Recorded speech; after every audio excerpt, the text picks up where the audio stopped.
Imagine waking up with the vivid memory of a childhood vacation, riding horses on a beach you've never visited, tasting food you've never eaten. It feels real. You remember the sun, the salt in the air, your sibling laughing beside you. But then someone says, that never happened. You check photos, journals, nothing. You never went there. So where did the memory come from? Welcome to the terrifying truth of the misfiled memory drawer. Your brain doesn't store experiences like files in a cabinet. It reconstructs them, layering emotion, suggestion, and even dreams into what feels like fact. Scientists call this phenomenon dream reality confusion, and it's far more common than most people realize. When you dream, the same brain regions responsible for forming real memories, the hippocampus and prefrontal cortex, light up. If the emotional weight is strong enough, your mind might misfile that dream into your memory folder and treat it as lived truth.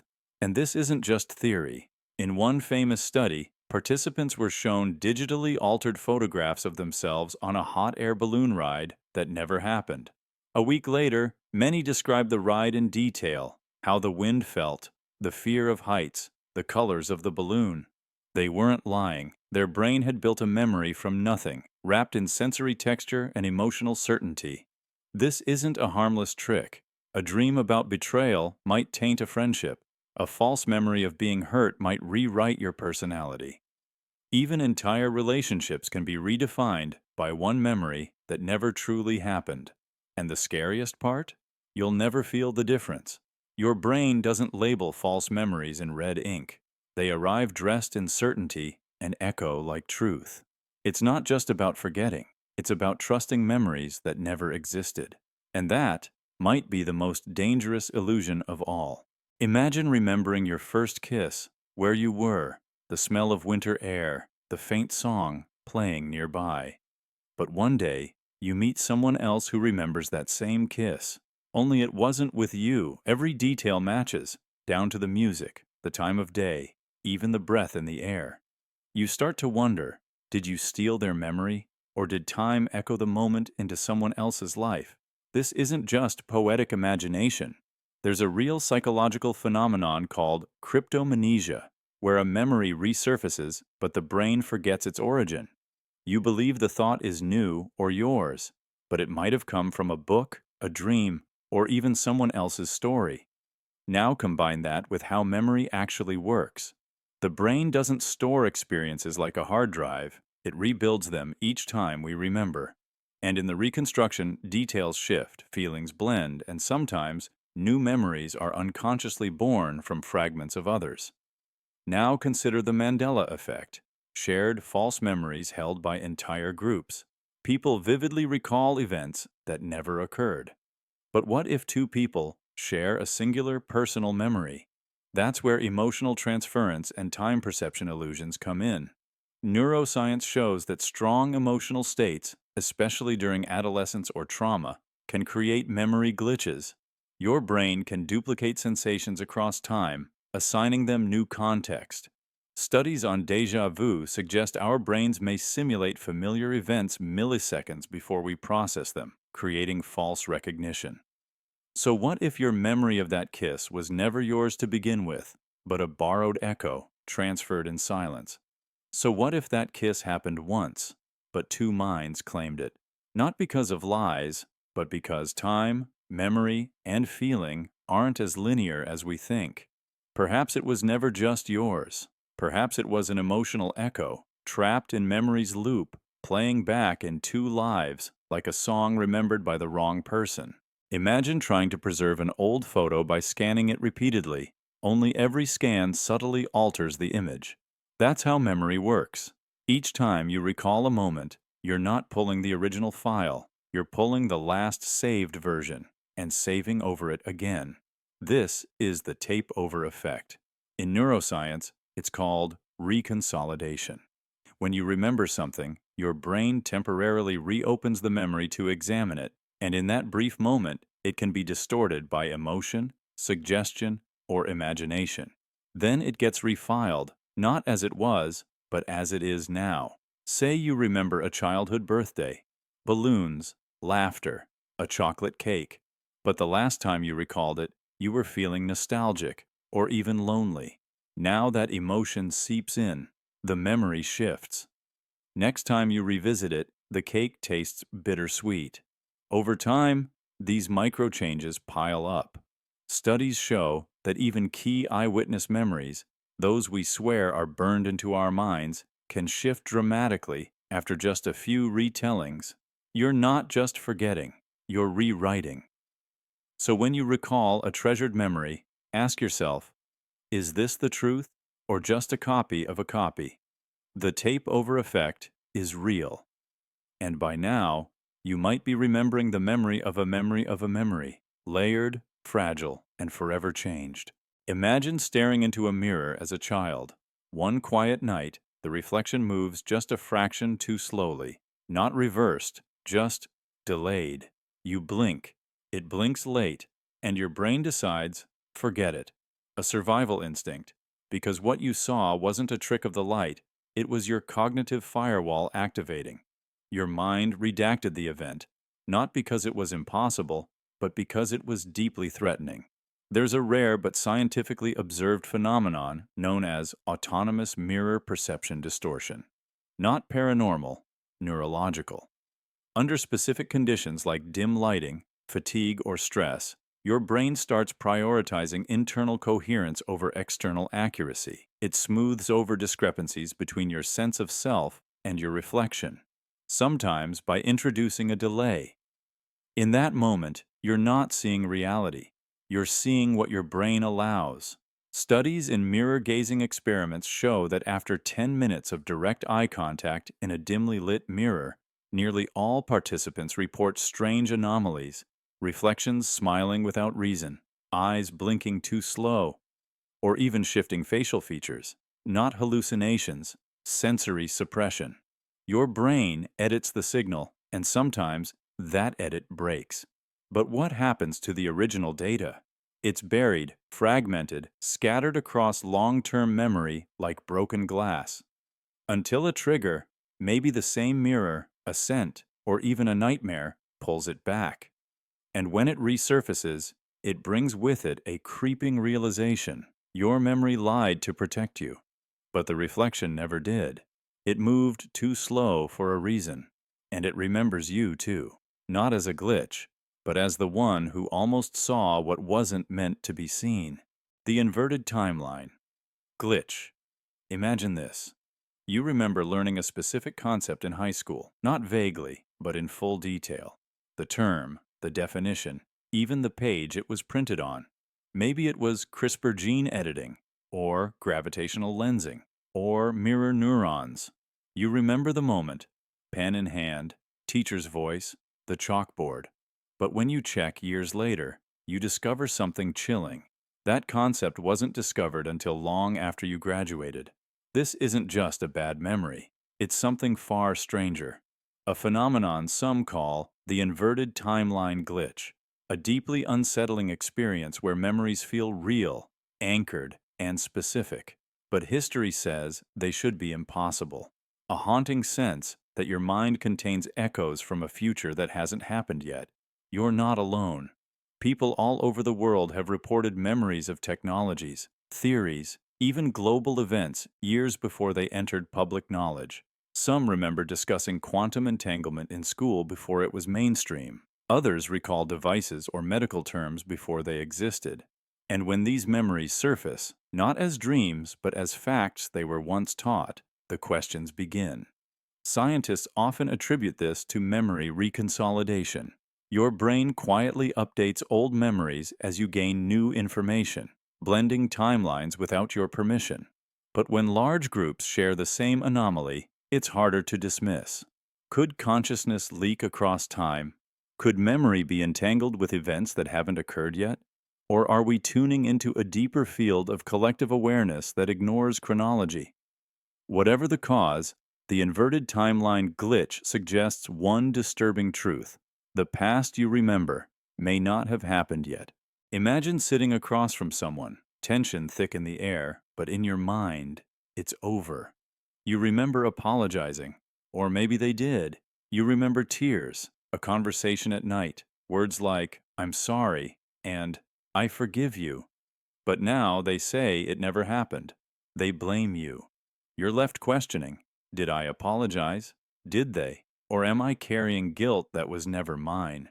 This is the false apology loop, a psychological glitch where memory and emotion entwine so tightly that reality begins to blur.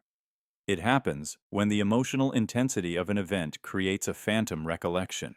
Maybe the apology happened in a dream or in your mind as a fantasy of how it should have gone. The memory solidifies because it gives closure, even if it's fiction. Neuroscientists say the prefrontal cortex and hippocampus, the regions responsible for moral reasoning and memory, can blend imagined interactions with real ones, especially in moments of emotional stress. Over time, these imagined apologies become anchored like facts. You remember the feeling of resolution, so your brain fills in the cause. But maybe they never said sorry. Maybe you never did. Studies have shown how easily false confessions and rewritten conversations emerge, particularly after arguments or trauma. One study found that nearly a third of people remembered apologizing for things they never did, or believed someone had apologized when they hadn't. It's not manipulation, it's malfunction. This memory error doesn't just shift blame, it rewrites the script of relationships.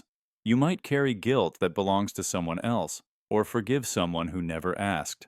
And in that loop, you begin to question everything, not just what happened, but who you really are. Imagine telling a story from your childhood, so vivid, so textured, you can feel the gravel under your shoes, the sting of scraped knees, the exact tone of your father's voice. You've told it a dozen times. It shaped how you see the world. Then one day, your cousin looks at you, stunned, and says, "That wasn't you. That was me."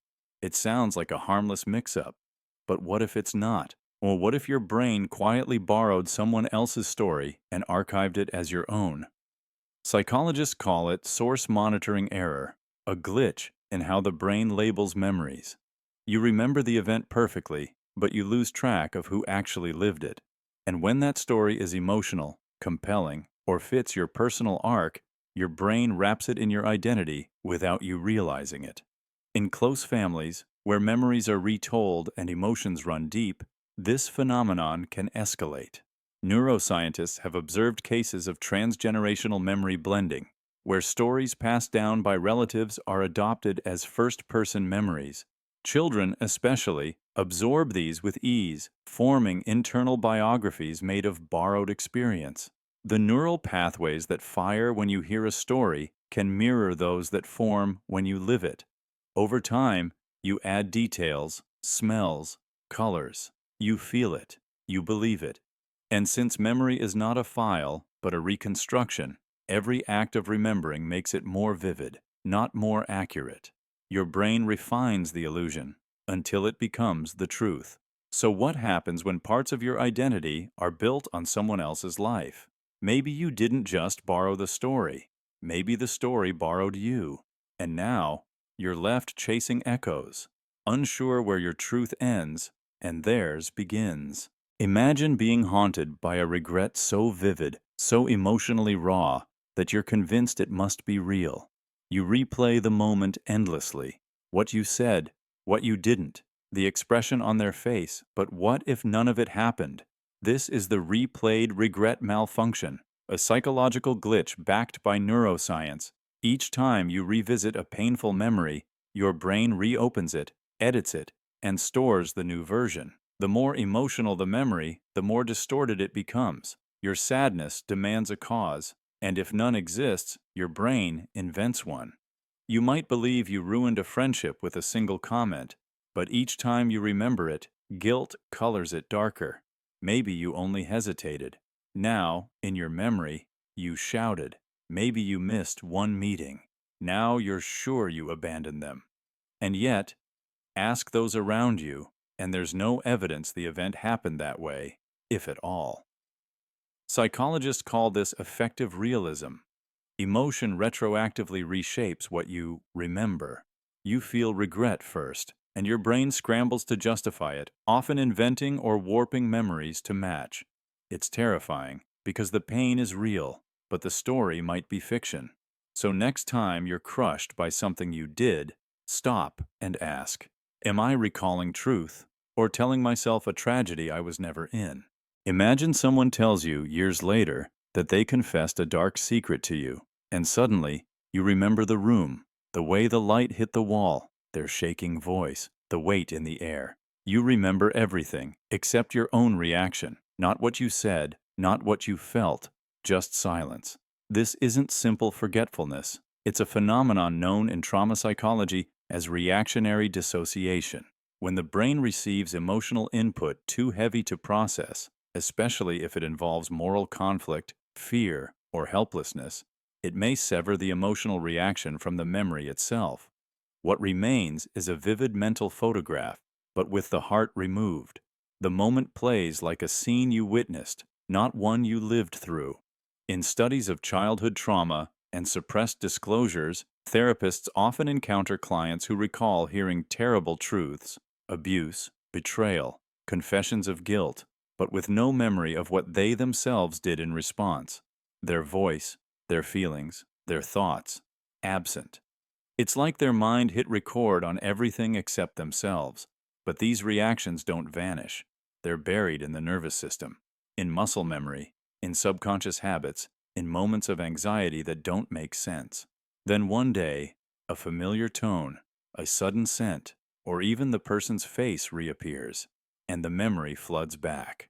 Not just the confession, but the echo of your frozen self trying to speak, to feel, to respond. And when it returns, the guilt doesn't just stem from their secret. It stems from realizing you were silent when it mattered most. The weight of that forgotten moment can alter how you see your entire past. And that silence, once buried, becomes the loudest truth you carry. Imagine this. You stumble across an old Polaroid in a drawer, faded edges, washed out colors. It shows you standing beside someone, maybe a cousin or an old friend. The background's familiar. A picnic blanket, a tree, the sun low in the sky. And suddenly, you remember it all. The taste of the food, the joke someone told, the exact feeling of the breeze. But here's the catch. None of it actually happened. This is the Polaroid insertion trick. It's not a lie, and you're not consciously inventing it. But your brain, wired for storytelling and desperate for continuity, fills in the blanks. The photo is real, but the memory surrounding it? It's fiction. Your mind reverse engineers context based on that one frozen frame, then cements it into your internal history as gospel. Neurologists call it constructive memory. Your brain doesn't store life like a perfect recording. It stores fragments, sensory pieces, abstract meanings. When it sees a visual cue, like a photo, it tries to complete the puzzle. Emotions, sounds, conversations, even weather conditions get fabricated with eerie precision. You're not remembering the moment, you're hallucinating it, anchored in something real. In one study, researchers showed participants fake childhood photos, digitally altered. Weeks later, those participants recalled elaborate emotional memories of events that never occurred. A hot air balloon ride, a camping trip, a beach they'd never seen. The photos weren't proof, they were triggers. So how many of your cherished memories are anchored to truth, and how many were quietly written by your brain after the flashbulb faded? The Polaroid didn't lie, but your memory may have never existed. Imagine walking into a room and being flooded with a deep, strange familiarity. You swear this has happened before, not in a déjà vu kind of way, but more like a rerun with different actors. The setting is modern, the faces are new, but the emotional pull is ancient. You laugh at someone's joke, and suddenly you feel it in your chest. A sorrow or joy you can't explain. Why? Because your mind is playing a trick. You've lived this before, but not like this. This is the loop recast effect, a surreal phenomenon where the brain takes old emotional memories and redresses them in new clothing. The storyline is the same, but the characters have changed. A past betrayal from childhood suddenly echoes in a current relationship. An old friendship is reimagined through a coworker's warmth. The brain swaps the cast and updates the setting, but the emotional script remains untouched. Psychologists believe this glitch arises when emotionally charged memories are reactivated by similar circumstances. The limbic system, which governs emotion, overlaps with the hippocampus, which stores memory. Together, they recreate the feeling, but not the facts. So you become deeply attached to someone not for who they are, but for who your memory made them resemble. In one study, participants misattributed feelings of closeness to strangers who merely echoed past emotional patterns. The more emotionally intense the old memory, the more powerful the illusion. It's not nostalgia, it's emotional misdirection. And the danger? You're living in a recycled storyline. You may fall in love with a ghost, trust a face from the past dressed in new skin, or worse, relive the same pain, believing it's something new. Because the mind doesn't always record life. Sometimes it remixes it. Imagine opening your mind like an old chest and finding memories inside that feel centuries apart. One feels so ancient you can barely believe it happened in your lifetime. Another feels like yesterday, still warm, still raw, yet both occurred in the same year. How can time feel so uneven inside your own head? This is the strange phenomenon of emotional time distortion. Your brain doesn't store time like a calendar. It anchors memory to emotional weight. The heavier the feeling, the deeper the imprint. So while two memories may sit side by side on the calendar, they live worlds apart in your mind. A single afternoon of heartbreak can feel longer than a month of routine. A tragedy compresses into slow motion. A joyful flash burns so bright it lasts forever.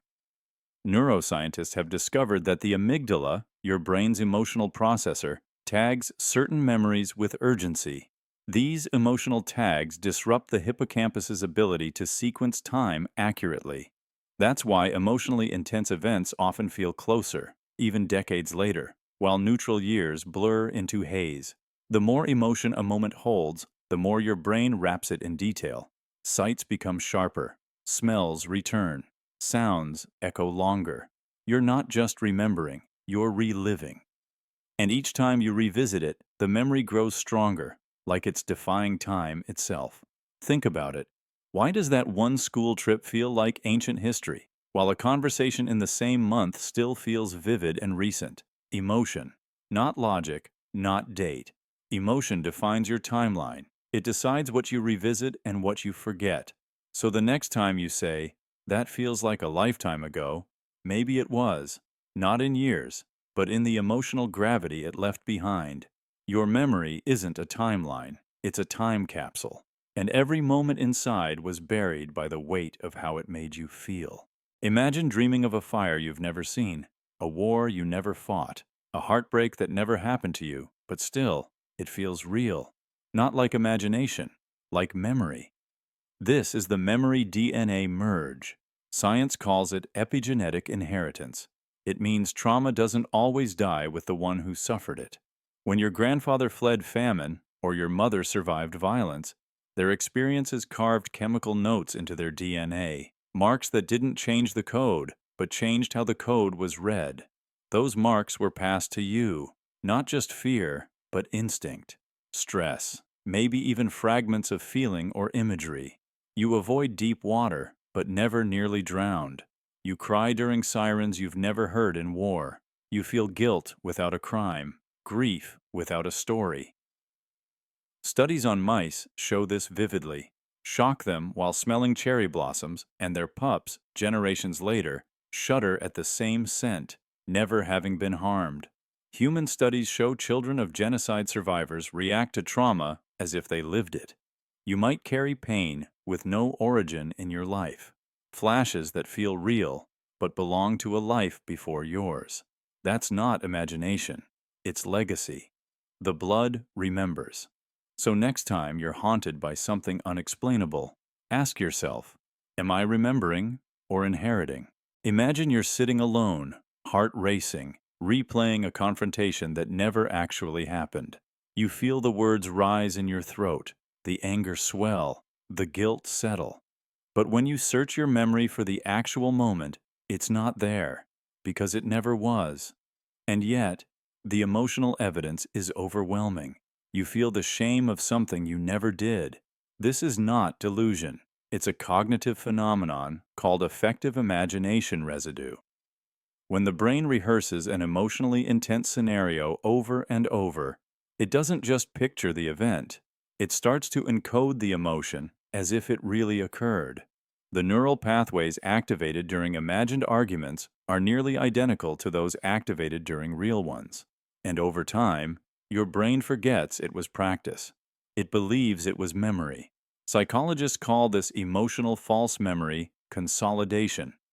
The fight you imagined, maybe with a parent, a friend, a partner, didn't need to happen for the regret to take hold.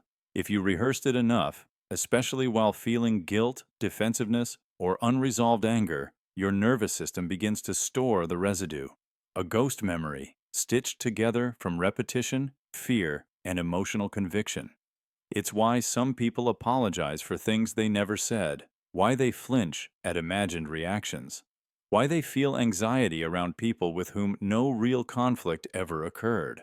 Because their brain already lived the fight again and again until it left behind scars without wounds, weight without event. And sometimes those scars ache the most because deep down you're not sure what's real anymore, only that it still hurts and you carry the echoes like they belong to you. And maybe they do. Imagine waking up with your heart racing. You dreamed your closest friend betrayed you, stabbed you in the back, lied to your face, maybe left you stranded in your darkest hour. You know it wasn't real. You know they're innocent. But still, when you see them, something in you recoils. Your stomach knots. A part of you whispers, "Be careful." And no matter how many times you remind yourself it was just a dream, the stain won't lift. This is the sleep fragment stain. It's not delusion. It's not madness. It's your brain doing what it always does, responding to emotion, not fact. When you sleep, your subconscious runs simulations, sometimes harmless, sometimes horrifying. And when a dream hits a deep emotional nerve, like betrayal, abandonment, or humiliation, your body stores it like it happened. The pain is real. The panic is real. The memory of how it felt is real, even if the event never occurred. Studies in neuroscience reveal that REM sleep activates the amygdala and limbic system, the same regions that process real-life trauma. Your brain doesn't always distinguish between imagined pain and lived pain. So when someone betrays you in a dream, your nervous system reacts as if they truly did it. It's irrational. It's unfair. But it's deeply human. And now, without warning, the person in your life, your partner, your parent, your best friend, carries a mark they never earned. You know they didn't do anything, but your trust flickers. Your tone changes. Something unspoken simmers between you. You hesitate to open up fully. You feel guarded, and they have no idea why. They didn't betray you, but your dream did. And the worst part? Your body believes it anyway, and your heart won't forget what it felt. Imagine catching up with an old friend, laughing about the past, until they say something that freezes you. Remember that time we got detention for hacking the school system? You stare. That never happened. You're sure of it. But they're not joking. They describe it in detail. Where you sat, what you said, the principal's face. You begin to wonder, did they slip timelines, or did you forget leaving yours? This is the timeline collapse confusion. A disturbing crack in shared memory that feels like a brush with another reality. When two people remember the same era with wildly conflicting details, one possibility is false memory. But sometimes the divergence is too sharp, too complete. Their memories are vivid. Yours are blank. And both feel real. Neuroscientists often attribute this to memory reconstruction errors. How our brains rebuild the past using fragments, guesses, and emotion. But there's a deeper mystery here. What if memory isn't the only thing at fault?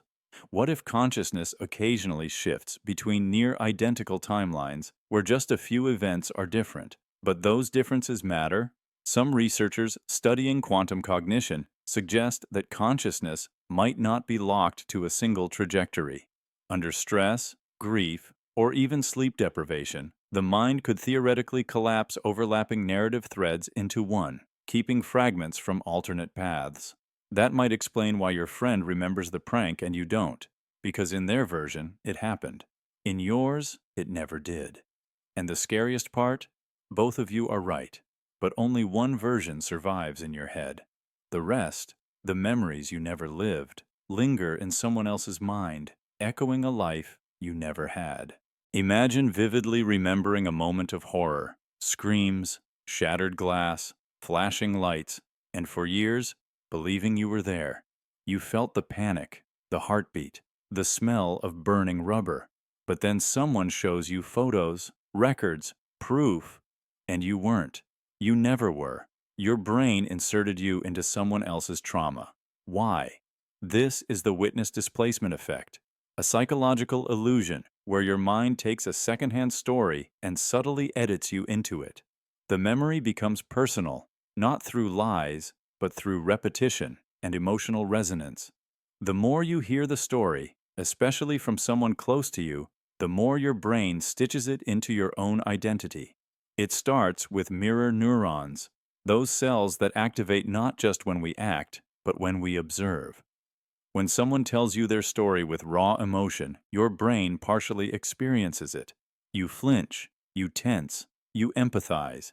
And if you're young, suggestible, or emotionally vulnerable, those fragments can lodge themselves like real memories. Then comes the rehearsal. You picture it again and again, adding detail with each replay.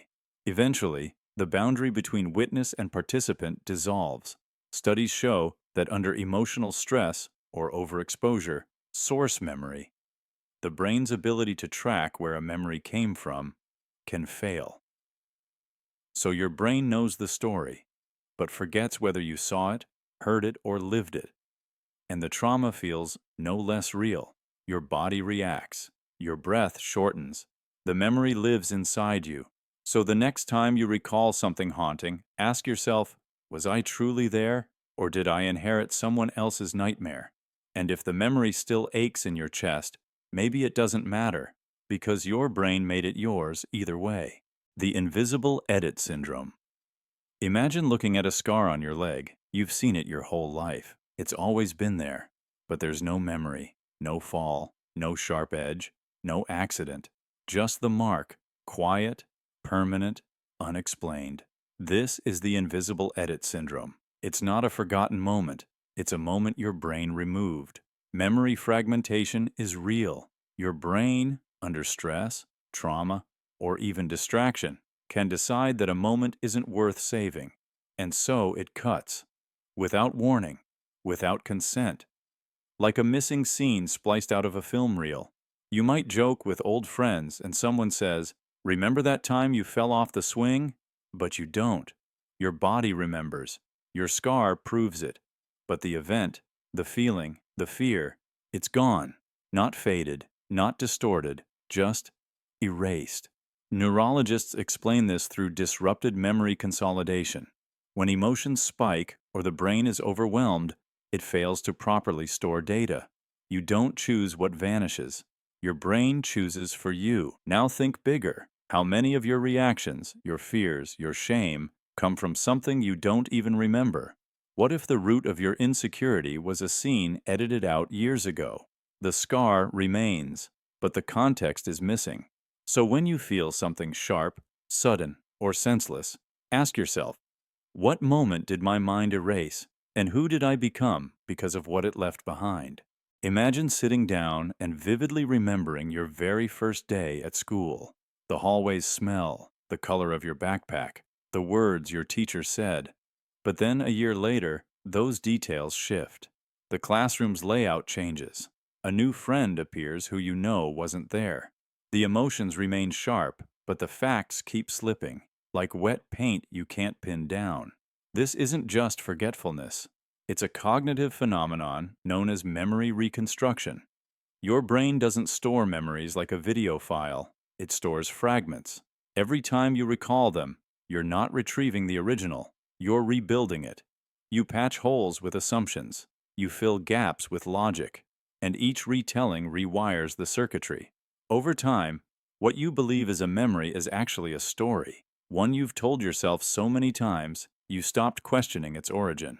With childhood events, especially emotionally charged ones like a first day of school, the truth gets mixed with photographs, stories from adults, even dreams.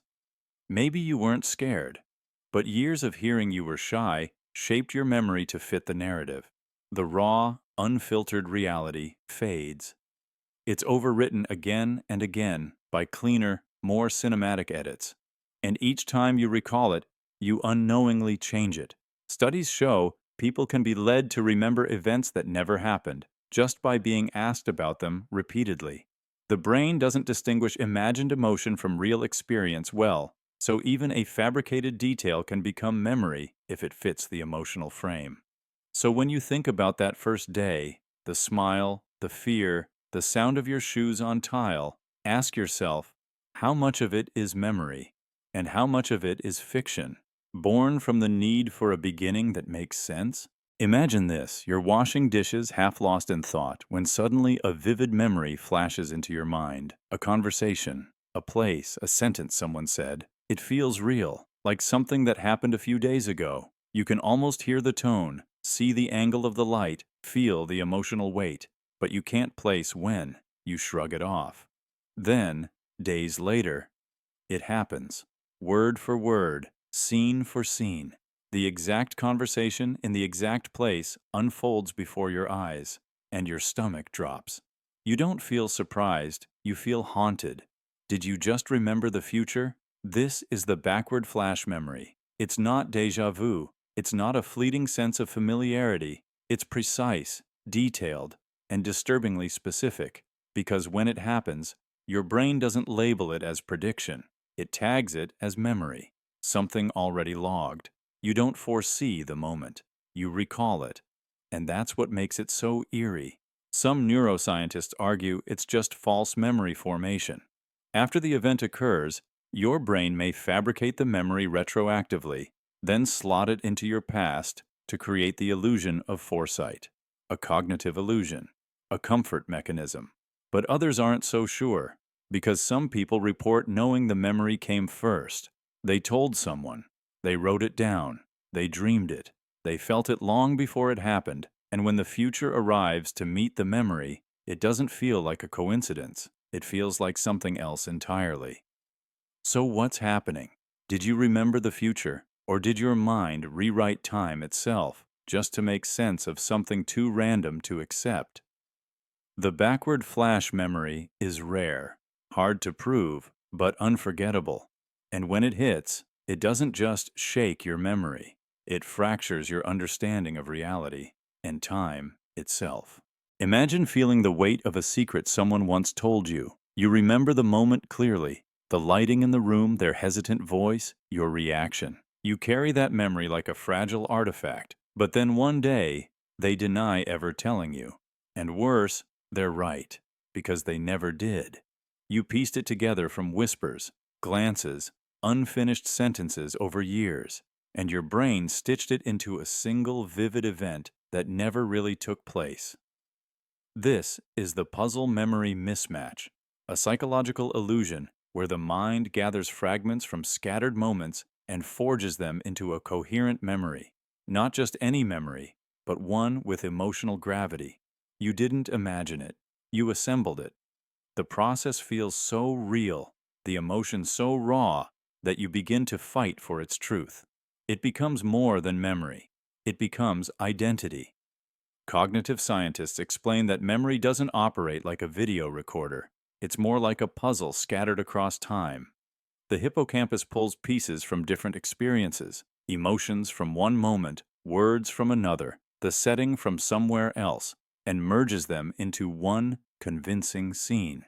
The more meaningful the result, the more fiercely your brain defends it, locking in the illusion. In one experiment, participants were asked to recall how they learned about a tragic event. Many confidently remembered being told by someone close, only to find they had pieced the story together from news clips, unrelated conversations, and their own assumptions. The brain, desperate for narrative and closure, built a memory that never happened. And the danger? You start defending a truth that was never real. You accuse. You apologize. You cry over a moment that no one else remembers because your heart felt it, even if the world never did. Imagine remembering a summer as bitter, gray, and cold. You recall being angry, disconnected, waiting for it to end. But then someone shows you photos, laughing, glowing, alive. They say, "You were so happy." And slowly, confusion sets in. You weren't unhappy then. You just feel that way now. So your memory rewrote itself to match your present pain. This is the emotional color bleed, a strange distortion where your current emotional state leaks backward through time, staining your past in new shades. Memory isn't a snapshot. It's a painting, and every time you look at it, the brush moves. Your feelings today can bleed into your past, reshaping how you recall entire chapters of your life. Neuroscientists call this mood-congruent memory bias. When you're in a low emotional state, your brain becomes a filter. It selectively recalls moments that match your sadness, or worse, it takes neutral or joyful events and recasts them in a melancholic tone. That summer that once sparkled, it now flickers like a dying bulb. That laughter you shared? It sounds hollow in hindsight. This isn't delusion. It's how memory works. Every recall is a reconstruction, and each reconstruction is vulnerable to mood, to meaning, to who you are now versus who you were then. You begin to question, was I really happy, or was I lying to myself even then?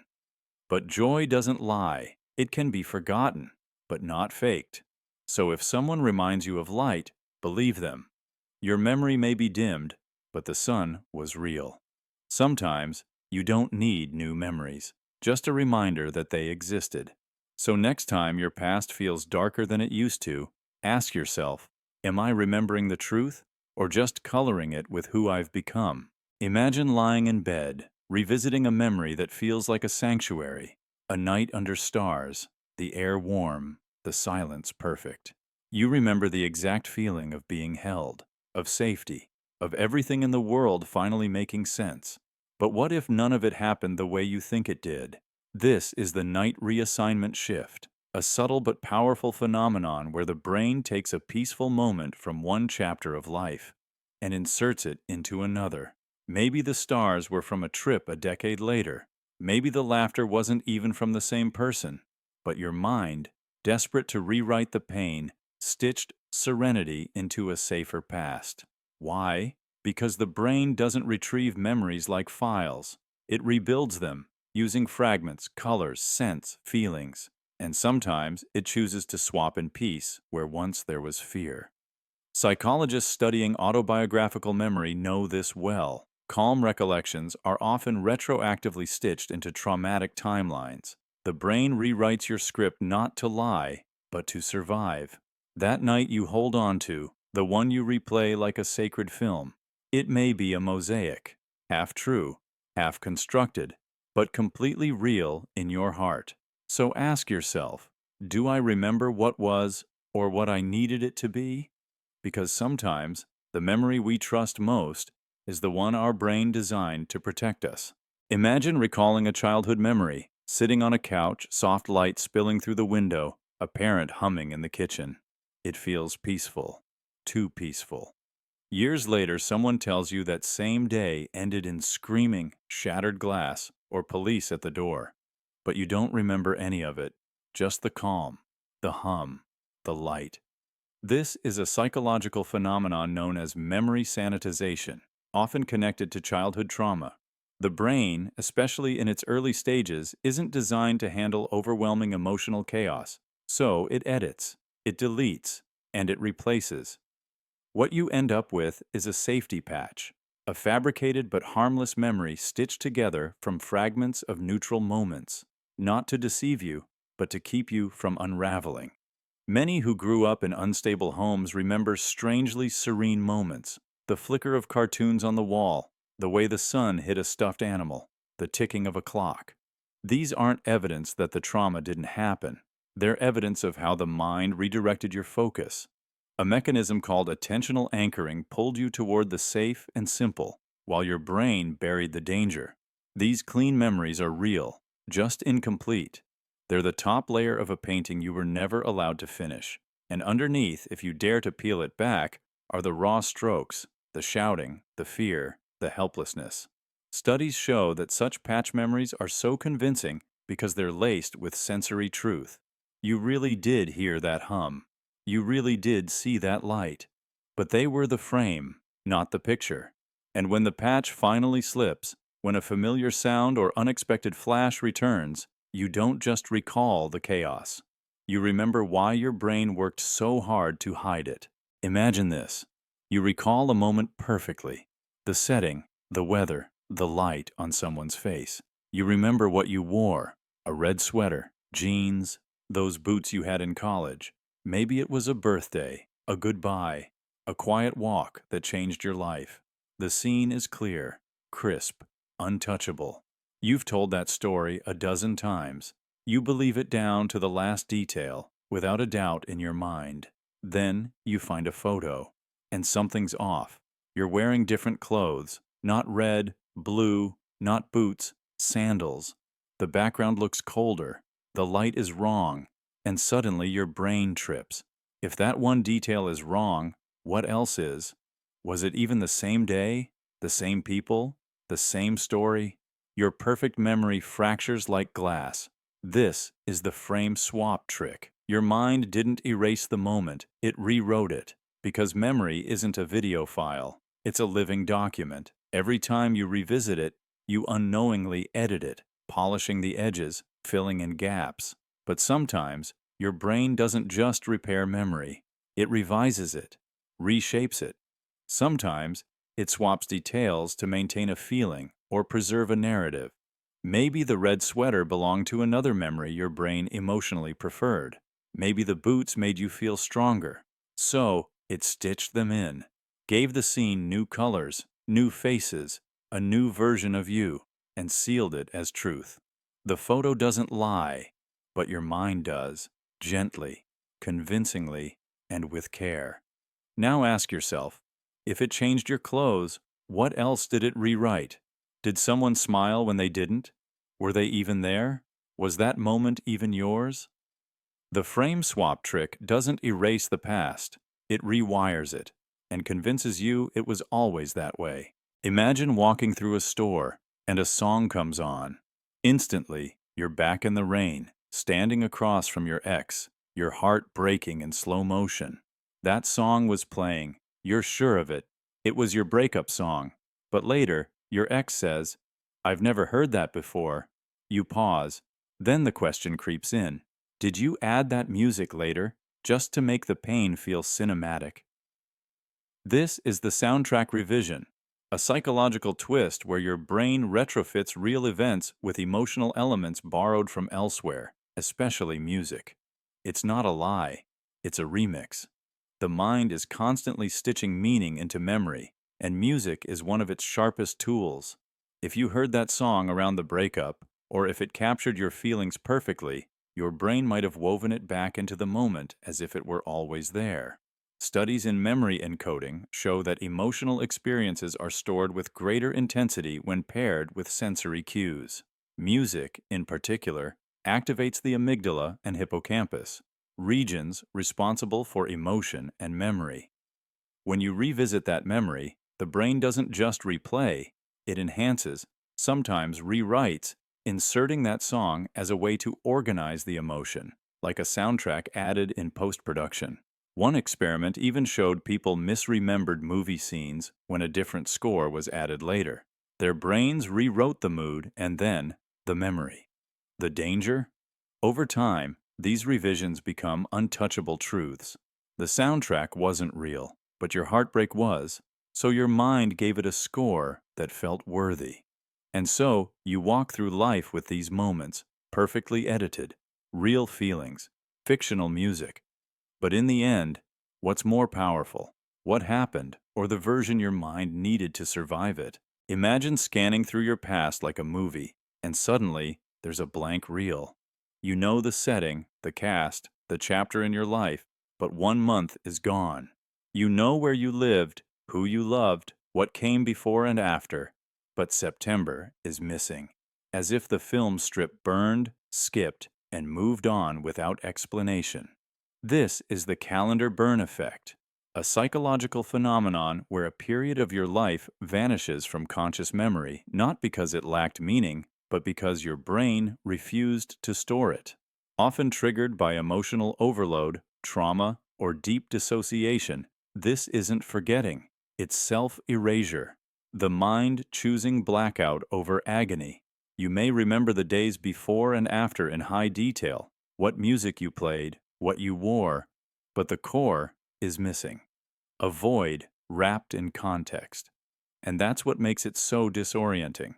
It's not an empty childhood or a vague blur. It's a deliberate gap where something once was.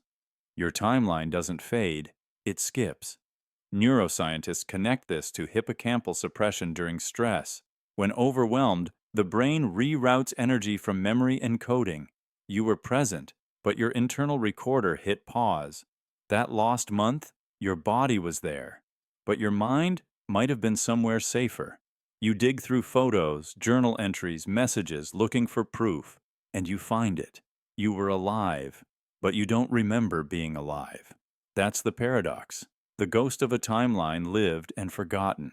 So, if a month feels burned out of your calendar, don't ask only what happened. Ask why your brain chose to protect you from knowing. Maybe forgetting wasn't a flaw. Maybe it was the only way you made it through.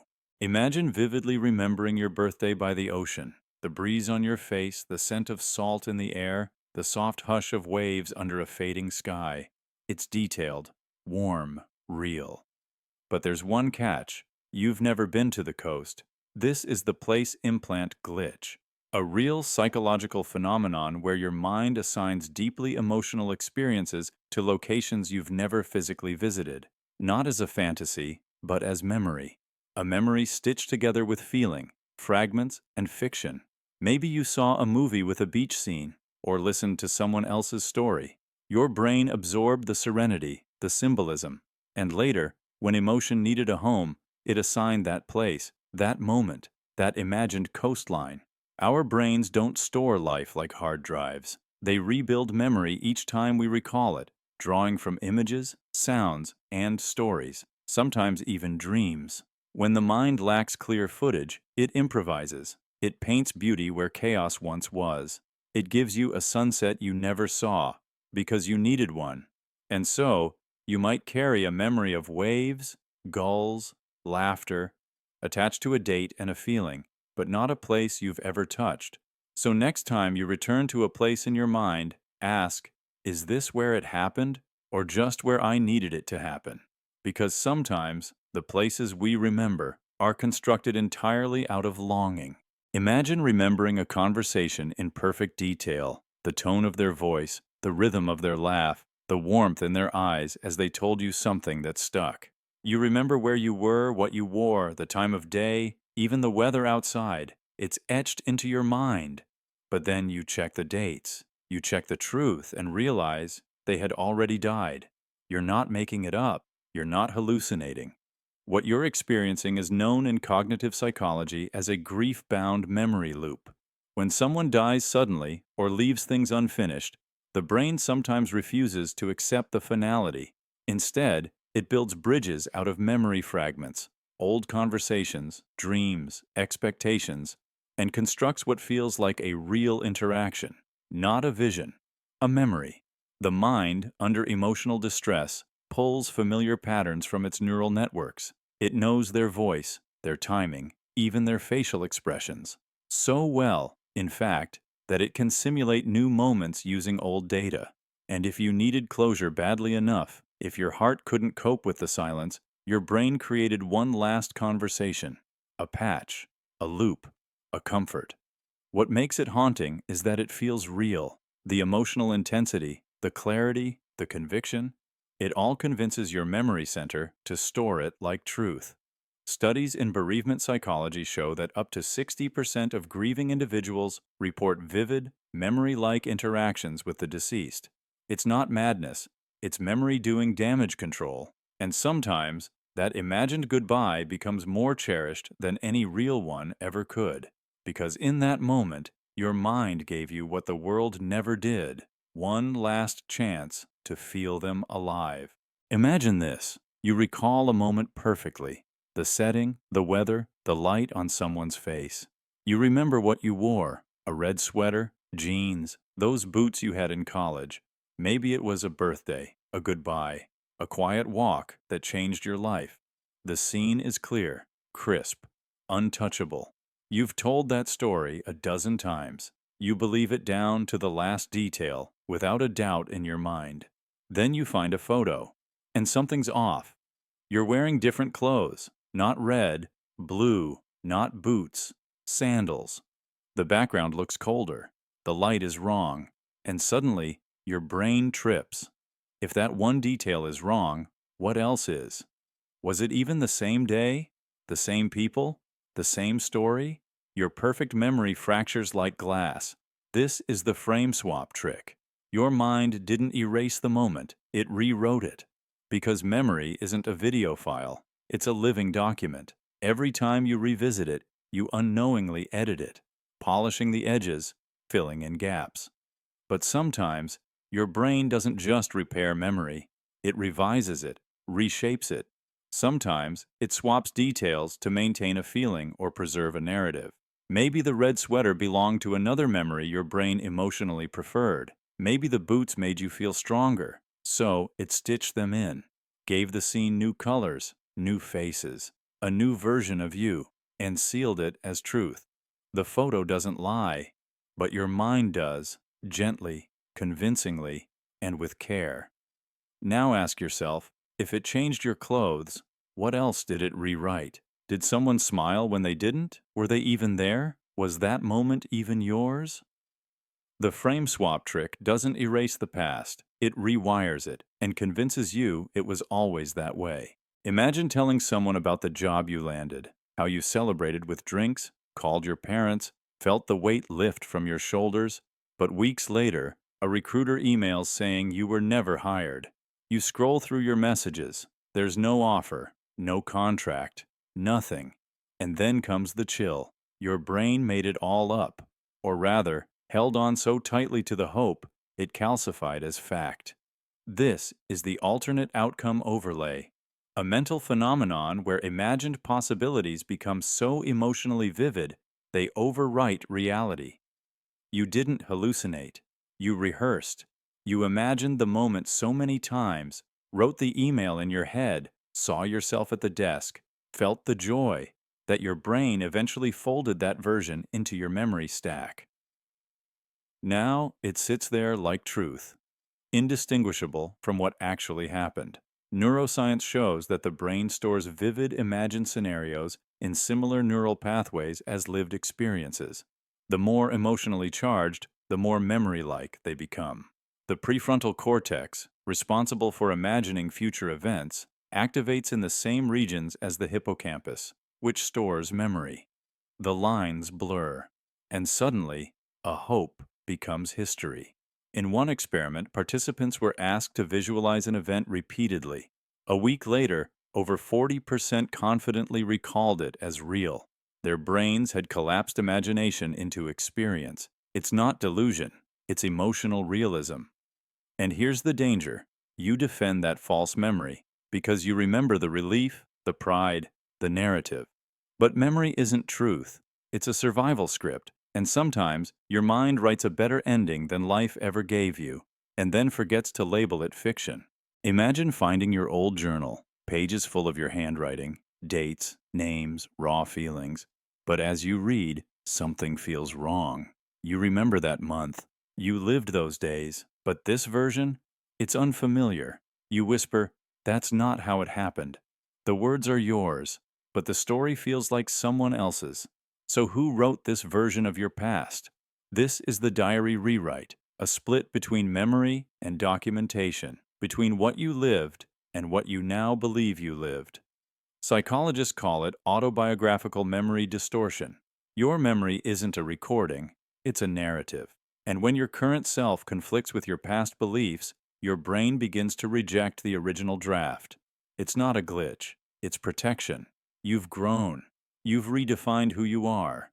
And old entries, written in the voice of someone more naive, more broken, or more optimistic, no longer match your emotional truth. So your mind rebels. It says, "This isn't me." But it was. Just a version that no longer survives in you. Neuroscience shows that every time we recall a memory, we rewrite it slightly, molding it to match who we are now. It's a survival tool, designed to help us adapt, but it leaves behind a strange side effect: identity dissonance. You meet your past self in ink, and you don't recognize them. And yet, those words are still real. That person once cried into those pages, wrote with shaking hands, or smiled between sentences. They were you, and denying them doesn't make them vanish. It only proves how far you've come. So, when your journal feels like fiction, don't panic. That's transformation.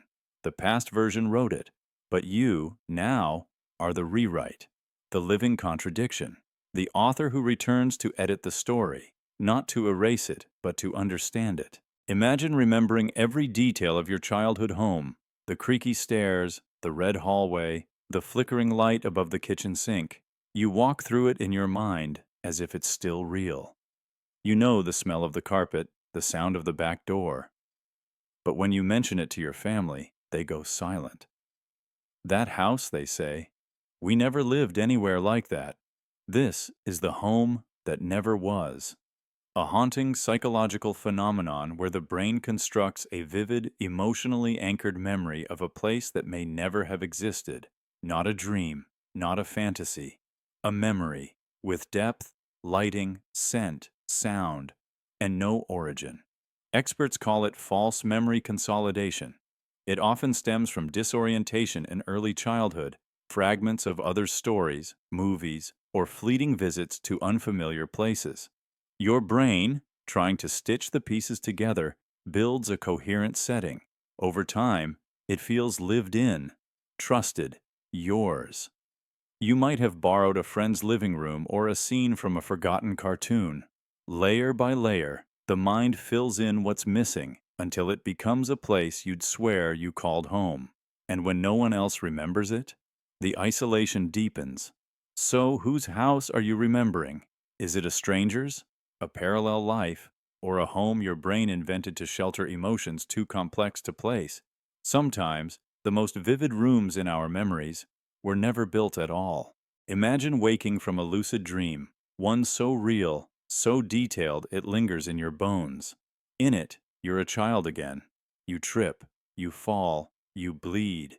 You remember the sound of impact, the sting in your knee, the panic in someone's voice. But here's the twist. When you wake up, the scar is there, fresh, exact, real. Only no one remembers it ever happening. Not your parents, not your siblings, not even you, until the dream. This is what some call a lucid leak, a rupture in the boundary between memory, dream logic, and physical reality. The brain, especially in lucid states, doesn't just simulate experience, it rewrites it. Lucid dreams allow you to consciously engage with subconscious material. The body doesn't always know the difference. What you dream, your nervous system sometimes believes. Psychosomatic reactions are well documented. People have developed bruises, rashes, even fever symptoms after vivid dream episodes. But when it involves childhood memories, especially ones long buried, the reaction is more than physiological. Some neuroscientists believe repressed trauma can surface during lucid or hypnagogic sleep, and the emotional intensity can trigger real physical manifestations. Your brain reconstructs what was once blocked, and your body listens. The scar, then, isn't proof of fantasy. It might be the result of a memory too painful to recall directly, one that used your dreams as a delivery system. You didn't invent it, you recovered it, a version your mind could finally handle. So when you see that scar and feel like it's always been there, ask yourself, did the dream uncover the past or rewrite it into something you could finally survive? And if it rewrote it, what did the original look like? Imagine this. You're walking down the street, lost in thought, when suddenly your eyes meet someone else's, a total stranger. And for a second, everything stops. You feel something, not attraction, recognition. It's like your body already knows them, like you've met before, but you haven't. Your heart races, your mind searches. Were they in a dream? In a crowd from years ago? A classmate's sibling? A face in a fading memory? You can't pin it down. But the familiarity is real. It feels deep, personal, chilling, like seeing someone from a half-remembered dream that once meant everything. This is the frozen stranger familiarity. Some scientists call it cryptomnesia, a memory that's been misfiled. You may have seen that person once, even briefly, and your brain buried the visual data. Then, upon seeing them again, it surges forward without a label. The result? A strange emotional echo of recognition with no name to attach it to. It feels like a ghost of knowing. But sometimes, it feels like more than a misfiled face. It feels cosmic, like fate passing by in disguise.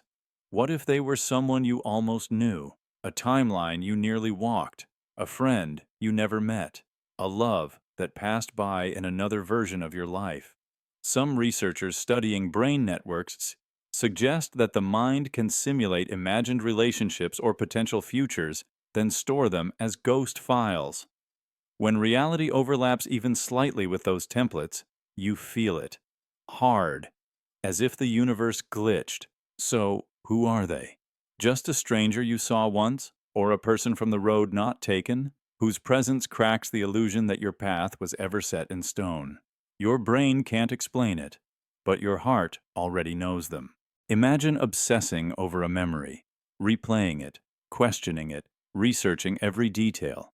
You interview friends, search through old messages, check timestamps, maps, social media posts. At first, you're just trying to clarify a blurry night, a missing moment.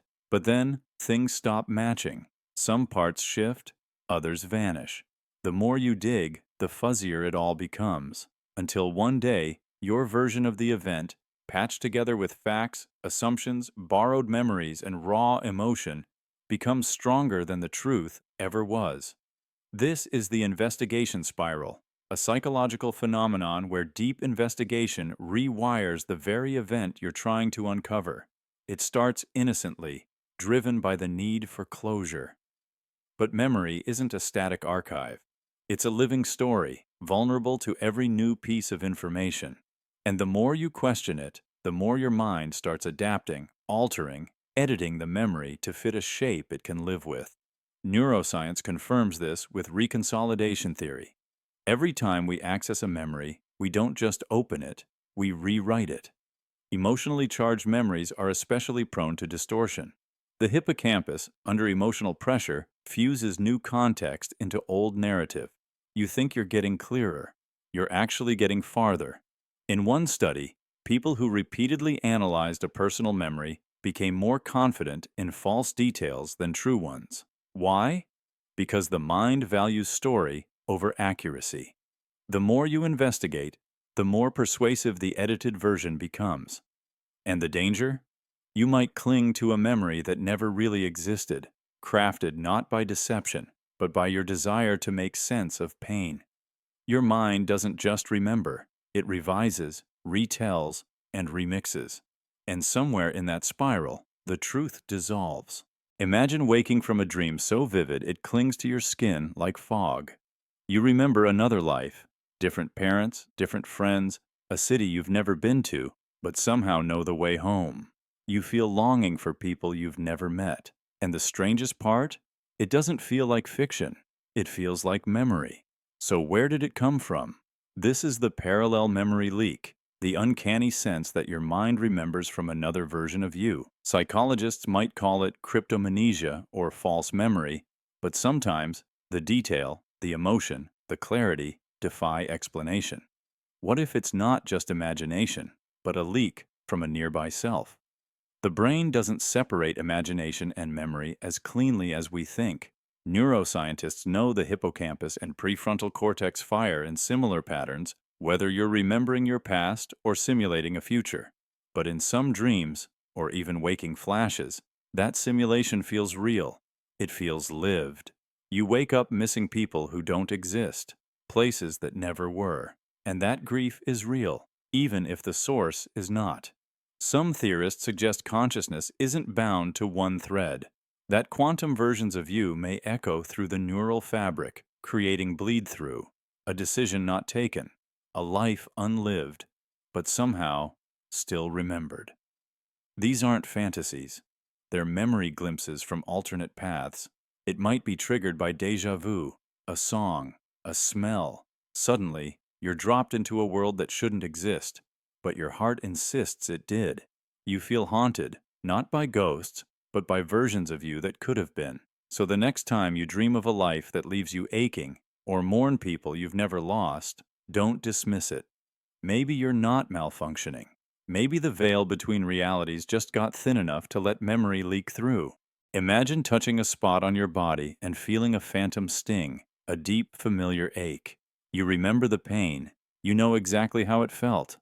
But the memory, the scene, it's gone. No accident, no scar, just the wound, and nothing else. This is the wound with no scene, a strange and unsettling glitch where the body heals, but the mind leaves no trace of the moment that hurt you. It's not imagination. It's real pain, tied to an injury that your memory refuses to acknowledge. Neuroscientists believe this can happen when the brain is overwhelmed at the moment of injury, whether by fear, trauma, or sheer chaos. The event fails to encode properly. You remember the sensation, but not the context. The pain echoes. The story is silent, and sometimes it's not even your pain. Memory studies on source misattribution show that under emotional stress, we can absorb the experiences of others, stories told to us, wounds witnessed, even scenes from film, and fuse them into our own timeline. A fall your brother had, a cut your mother described. Your brain takes that pain, internalizes it, and stamps it with your name. So when you recoil at a gentle touch or mourn a wound with no history, ask yourself, am I remembering my own trauma or carrying someone else's?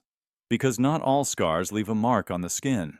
Some live as echoes, haunting us from scenes that never fully existed. Imagine recalling a historical event, not something vague, but vivid. You remember where you were, what you felt, who stood beside you.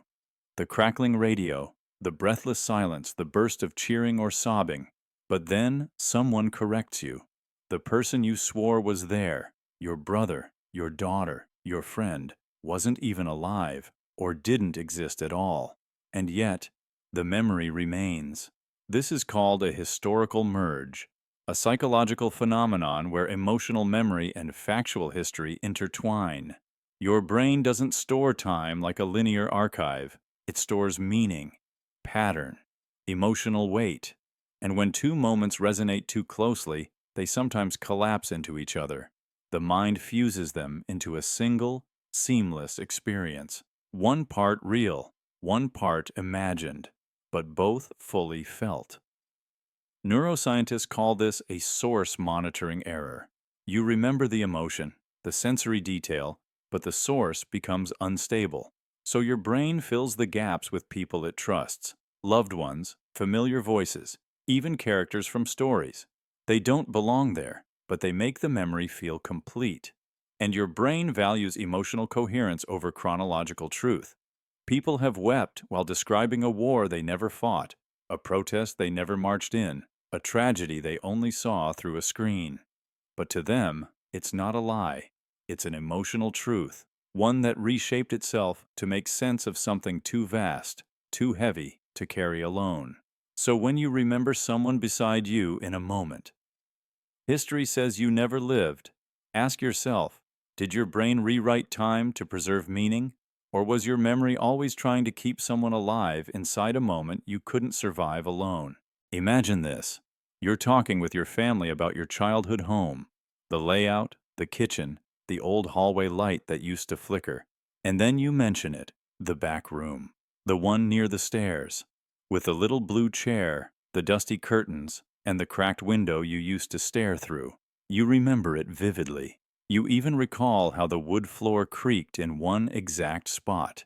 You used to sit there for hours, drawing or hiding, but they all go silent. There was no room like that, they say.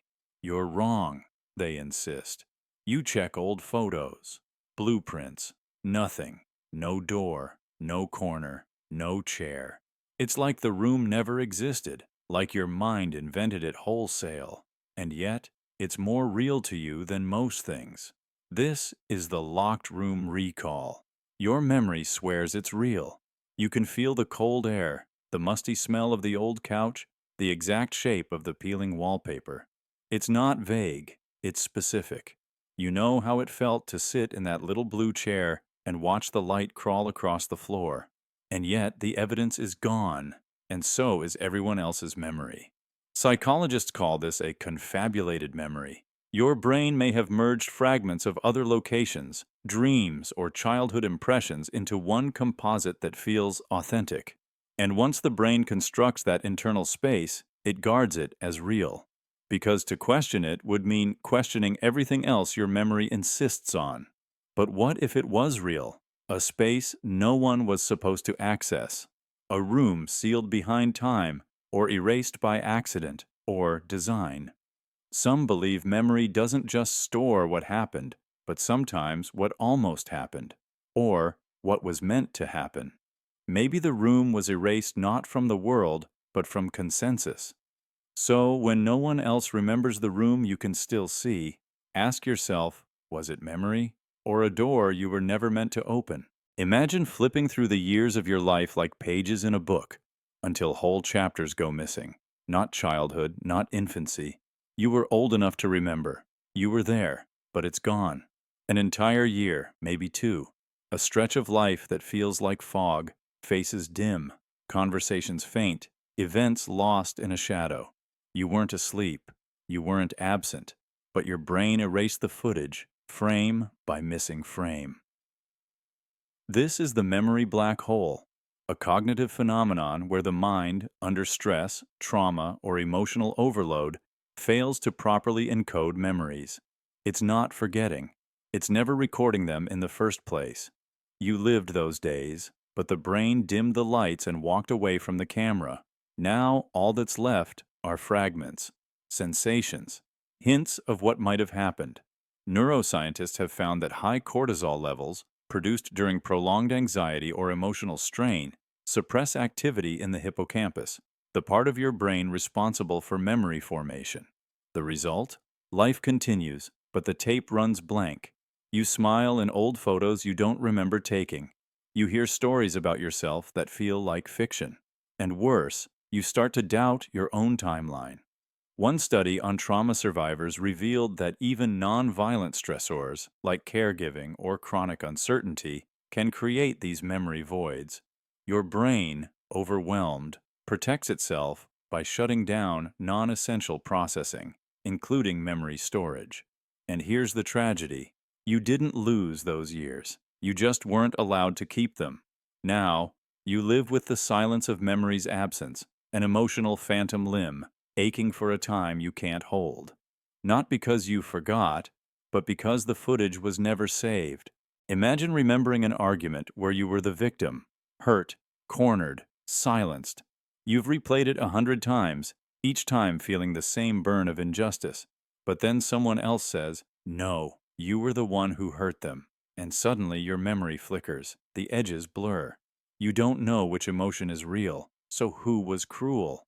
This is the anger shift glitch, a distortion in memory where the story bends toward moral clarity, usually in your favor. Your brain prefers coherence over contradiction, redemption over complexity. So it edits. It cleans up the mess. You were justified, it tells you. You were provoked. If you felt pain, then surely you weren't the cause of it. But memory isn't a courtroom. It's a theater. And every time you revisit the past, you're directing a new scene with old actors. Studies in cognitive dissonance show that we unconsciously reshape events to protect our identity. If you see yourself as kind, your memory will resist anything that contradicts that. If you believe you were hurt, your brain will downplay the damage you caused. Neuroscience reveals that emotional memories are the most unstable. Anger sharpens stories. Guilt dulls them. And in the tug of war between the two, truth is often the first casualty. The timeline becomes fluid, edited for emotional survival, not accuracy. So when your memory flips from victim to aggressor, from hero to villain, it's not failure. It's a signal. Two versions of you battling for ownership of the same moment, one that seeks justice, one that seeks peace. And maybe the question isn't what really happened. Maybe it's, can you bear to remember it all, even the parts that don't protect you? Imagine remembering a birthday party so vividly you can still hear the music. The lights were soft, laughter echoed, someone spilled red punch on the carpet. You remember the smell of frosting, your outfit, the way the night wrapped around you like safety. It feels real, undeniably real. But when you ask your family, no one remembers.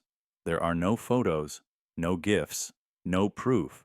This is the party that vanished. A vivid example of memory confabulation, when your mind builds entire events out of emotional fragments, not to deceive you, but to soothe you. Your brain pulls from sights, sounds, and desires, assembling a memory that fills the shape of what was missing. Maybe you saw a party in a movie. Maybe you attended someone else's. Maybe that year you felt forgotten, and your brain, years later, gave you something to hold. Psychologists have studied this.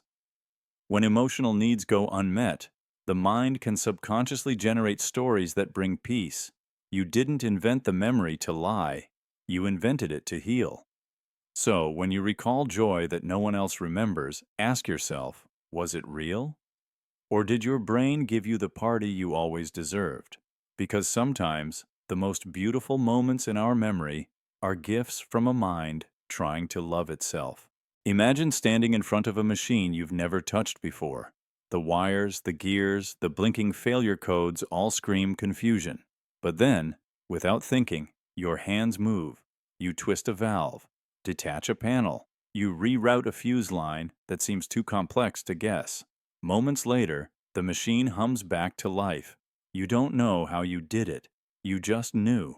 This is known by some as the mechanic memory effect, a strange and often unsettling cognitive phenomenon where people demonstrate knowledge they've never studied, practiced, or even consciously encountered. Not just a hunch, but muscle memory, precision, as if the knowledge wasn't learned, but remembered. One possible explanation? Cryptomnesia, a forgotten exposure, a childhood moment, a scene from a movie, a glimpse over someone's shoulder, resurfaces in the form of instinct. But others believe this reaches further, that under rare psychological conditions, the mind can unlock dormant procedural memories, skills inherited genetically, or absorbed subconsciously from someone else's life. In rare cases, people have executed surgical techniques after dreaming them. Others have fluently played instruments, spoken dead languages, or repaired complex engines without a clue where the knowledge came from. These aren't stories of talent, they're stories of access, of the brain acting like a radio dial, momentarily tuned to someone else's frequency. So, whose memories are these? A parent's forgotten skill? A stranger's echo? A past life's artifact? And if you can fix what you never learned, how many lives have left fingerprints on the inside of your mind? And how many more are waiting for you to remember? Imagine this. You walk through your childhood home after years away. You step into your old bedroom, expecting to see the same soft blue walls you remember falling asleep next to. You can picture them clearly, how they looked in sunlight, the posters you had taped up, the way the color made you feel safe. But something's off. The walls are yellow. They've always been yellow, your family insists. Every photo, every memory from others confirms it. Yellow, not blue, but your mind revolts. You'd bet your life they were blue. You'd describe the exact shade, the way the ceiling line looked against it. You can feel it, like a truth deeper than logic. This is the painted past illusion. Your memory tells one story, others tell another. The contradiction isn't just confusing, it's emotional. It threatens the foundation of your personal history. It fractures your sense of self. Were you wrong? Did you imagine it? Or did your brain repaint the past to soothe you, to protect you? Psychologists call this a reconstructed memory. Your brain doesn't store a moment like a video. It rebuilds it each time you recall it. And sometimes, in that reconstruction, it paints over what doesn't fit. Maybe the blue made you feel calm during chaos. Maybe you needed the room to be blue, and your mind gave it to you. It chose comfort over accuracy, healing over fact. But then again, what if you're right? What if they're the ones who are wrong? What if the room really was blue, but they painted it yellow while you were gone, then forgot they ever changed it? What if the evidence was erased slowly, without malice? If every witness remembers yellow, but your bones remember blue, who do you trust? Your eyes, your past, or the part of your mind that repainted reality so quietly you never noticed it happen? Imagine sitting quietly when a scent, a phrase, or a melody stirs something in you. An image, maybe a face, but it's blurred, like a memory half buried in static. You try to grasp it, but it slips. You know it's in there. You lived it. Yet it feels like tuning an old radio, catching fragments through the static. This isn't forgetting, it's signal loss. This is the signal scramble syndrome, a phenomenon where memories weren't erased, just encoded in a neural format your current mind struggles to read, like an old file you can no longer open because the software's gone. The memory exists, just inaccessible. You didn't lose it, you lost the key to interpret it. Neuroscientists explain this as a mismatch between encoding and retrieval contexts. The brain stores information contextually, by emotional state, sensory input, and thought patterns at the time. When those exact conditions aren't replicated, access becomes scrambled. It's like trying to remember a dream in the wrong lighting. The harder you try, the further it drifts. One study on memory access showed that subtle changes in mood, posture, or even time of day could dramatically alter recall ability. This suggests the data is still there, just hidden behind the wrong interface. You weren't locked out. The format changed. And the heartbreak? Sometimes what slips through are the emotional outlines, a sense of longing, a faint sadness, a joy without context. You don't remember what happened, but your body does. Your brain plays a song, but the lyrics are gone. This isn't absence, it's encryption. The memory still lives in you, scrambled, encoded, echoing through static, waiting for the right frequency to be heard again. Imagine wanting something so badly, so deeply, it physically hurt. Maybe it was a conversation you never had, an apology you never received, a version of your life where things went right. You pictured it again and again, and then, one day, something strange happened. Your mind stopped labeling it as a wish. It became memory. Your brain filed it under real. And now, even your gut believes it. This is the wishbone memory effect, a distortion where desire becomes indistinguishable from memory. It's not just a trick, it's a coping mechanism. Psychologists call it memory implantation or confabulation, but it doesn't come from deception, it comes from desperation. The mind cannot live in a vacuum, so it fills the gaps with hope.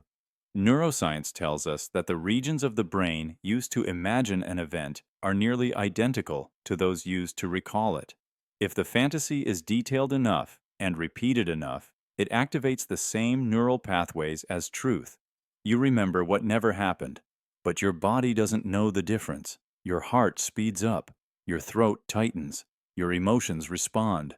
Because the fiction was practiced into belief, you might recall holding someone's hand or hearing them say the words you needed most. You might believe the goodbye was clean, the forgiveness mutual, but deep inside, a fracture remains. A part of you remembers it differently, a silence where there should have been closure.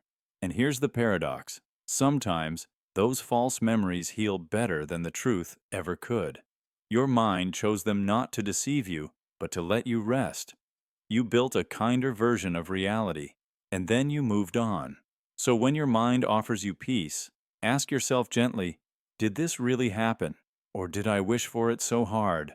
My brain gave it to me as a gift. Imagine remembering a massive argument, Shouting, doors slamming, tension you can still feel in your chest. You've replayed it in your head so many times it feels etched into your memory. But then the other person says, "What are you talking about? It was just a calm talk." This is the crisis creation reflex, a psychological reflex where your brain exaggerates or fabricates the intensity of a moment to match the emotional pain you felt. Because when your inner world is screaming but reality is quiet, your mind fills in the explosions. It's not lying, it's emotional logic. You felt hurt, anxious, maybe abandoned, and your brain, needing the scene to match your wound, rewrote it, turned a cold silence into an angry shout, a sigh into betrayal, a pause into war. Memory distortion research shows that strong emotion overrides factual recall. When we're overwhelmed, we often lose detail and insert intensity. The brain reasons, if I'm this upset, surely something dramatic happened. But maybe nothing did. Maybe the real storm wasn't around you, but inside you. And your memory built the conflict to justify the pain. So the next time you relive a moment that no one else remembers the same way, ask, did it really happen like that? Or did your mind rewrite the quiet into a war loud enough to explain the ache? Imagine thinking back to a moment that once shattered you. A conversation, a decision, a silence that echoed like a scream. You were sure it was betrayal. You felt it in your chest. Your stomach dropped. You cried over it, built meaning around it. But now, years later, something shifts. You remember the same words, the same expression. But suddenly, it feels like care, like protection. Or worse, what once seemed kind now feels manipulative, even cruel. This is the meaning reversal shift, a deep cognitive distortion where the interpretation of a memory transforms, even while the memory itself remains untouched.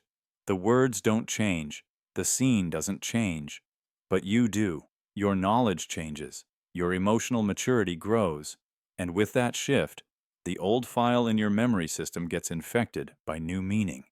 It's not revision, it's evolution.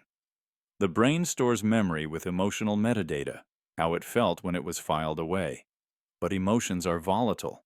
They're shaped by what we know, what we've survived, what we've lost. A gesture once seen as comforting might reveal itself later as control, or an absence once read as cruelty might finally appear as mercy. The facts are the same, but their meaning becomes radioactive. Neuroscience shows that each time we revisit a memory, we modify it slightly, resave it with new context, new pain, new understanding.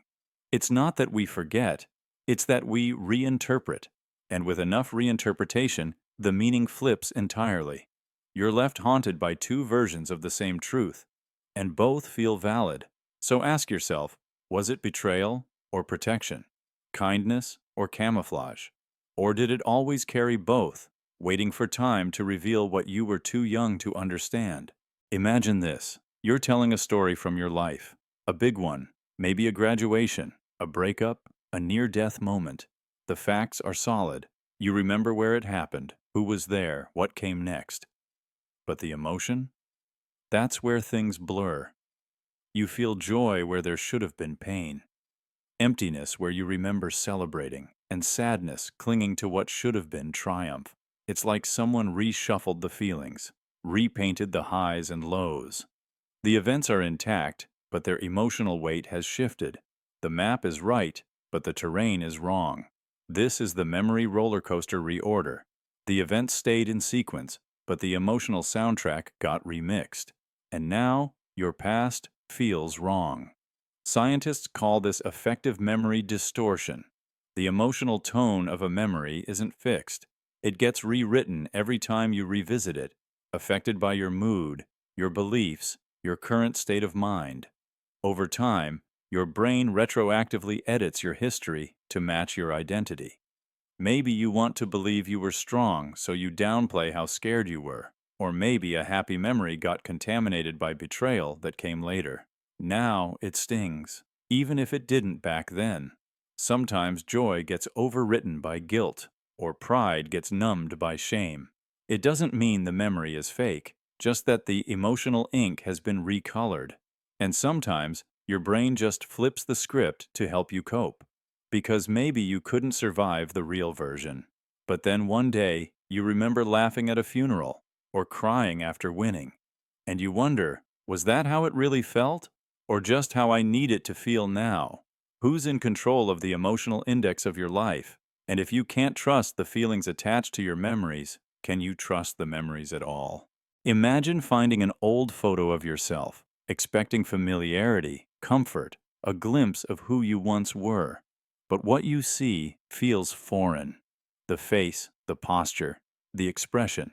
It's not what you remember. You stare, unsettled. You were there. That's you. And yet, it isn't.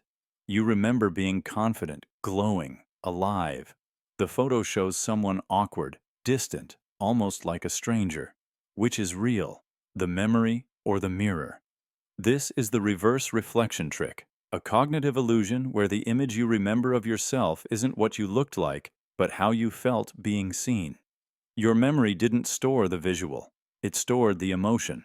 The reflection in your mind was shaped by your internal state, by how others looked at you, by who you believed you were at that time. Psychologists explain that self-image isn't encoded like a snapshot.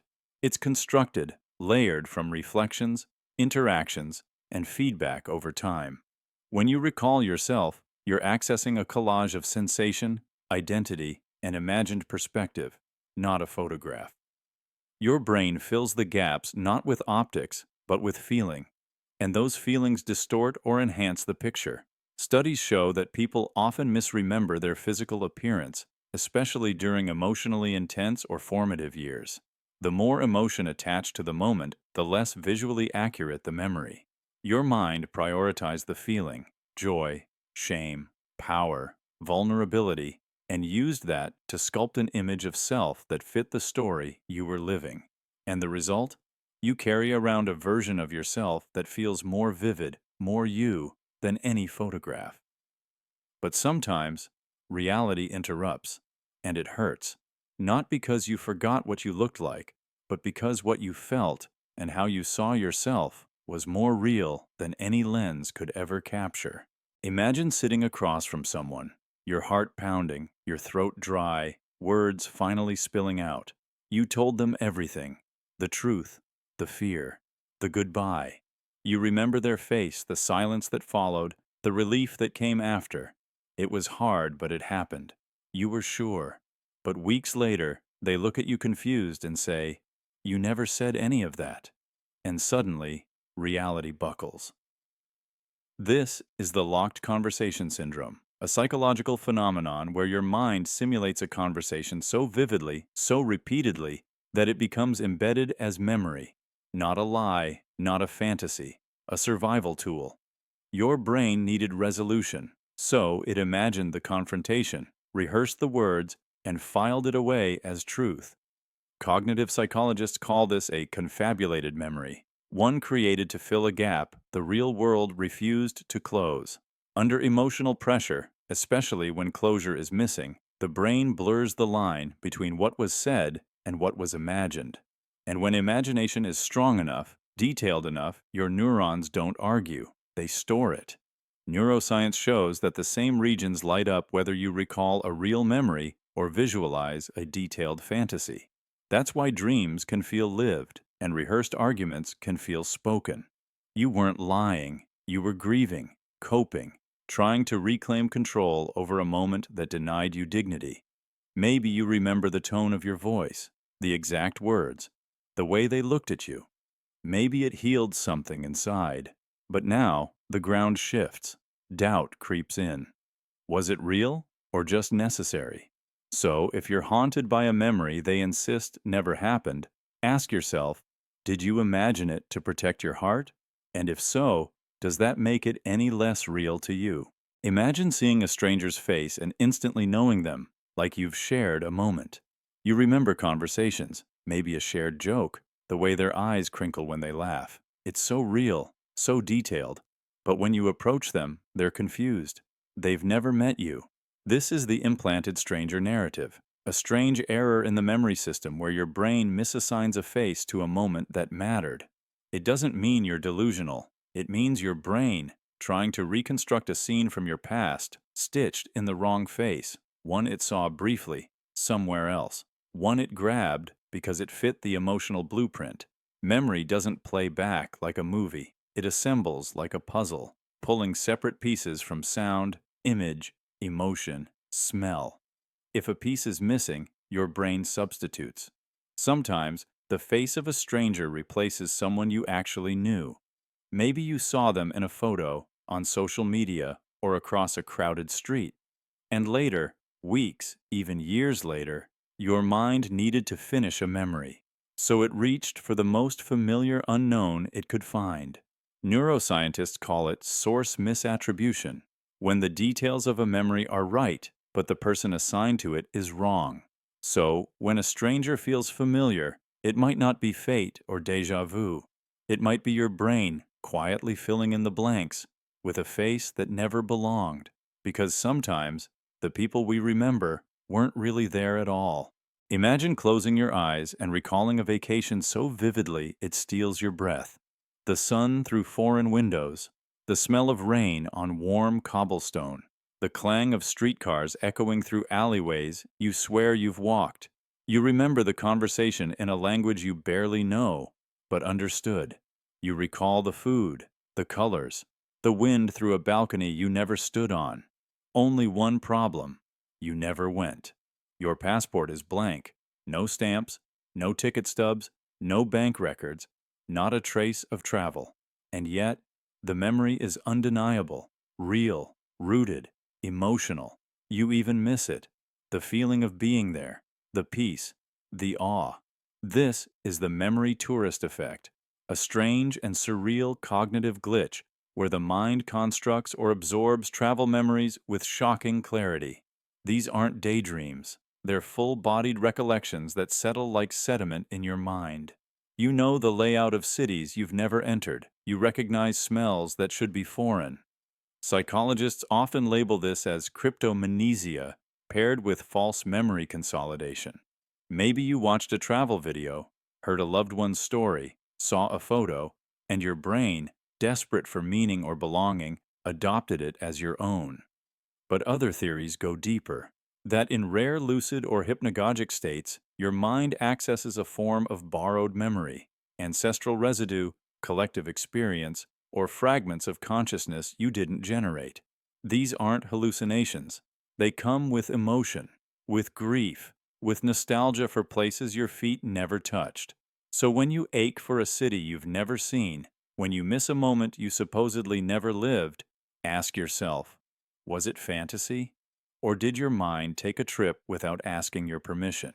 Imagine this. You were always the kind of person who wrote things down, pages filled with your thoughts, sketches, confessions, journal after journal. You remember writing them. You remember what they looked like, the covers, the feel of the paper. You remember where you hid them, under your bed, behind the old dresser, in a locked drawer. But now, nothing. They're gone. No one remembers seeing them. There are no photos, no backups, not even a half-torn page. And what's worse, the memories inside them feel distant, like someone else's recollections. Not fake, but not yours anymore either. You can almost remember remembering them, but not the thing itself. This is the binder swap phenomenon. It's more than just losing an object. It's losing evidence of yourself. And the more you try to remember what was inside those pages, the more it feels like you're chasing someone else's life, like someone swapped your mental binders in the night, replaced your story with a similar one. A weaker echo. Psychologists might call this memory displacement, or even memory dissociation, where the brain shields you from emotional overload by blurring the source. But this feels intentional, tampered, like something erased the record to protect you, or to change you. Maybe you outgrew who you were. Maybe your mind erased the documents to protect who you became. Or maybe the journals existed in a timeline that no longer syncs with this one. A personal Mandela effect. A glitch in your archive. You swear you wrote it down. You swear it meant something. But now you're left with fragments, and no pages to prove you were ever that person. So ask yourself, what else in your life has been rewritten?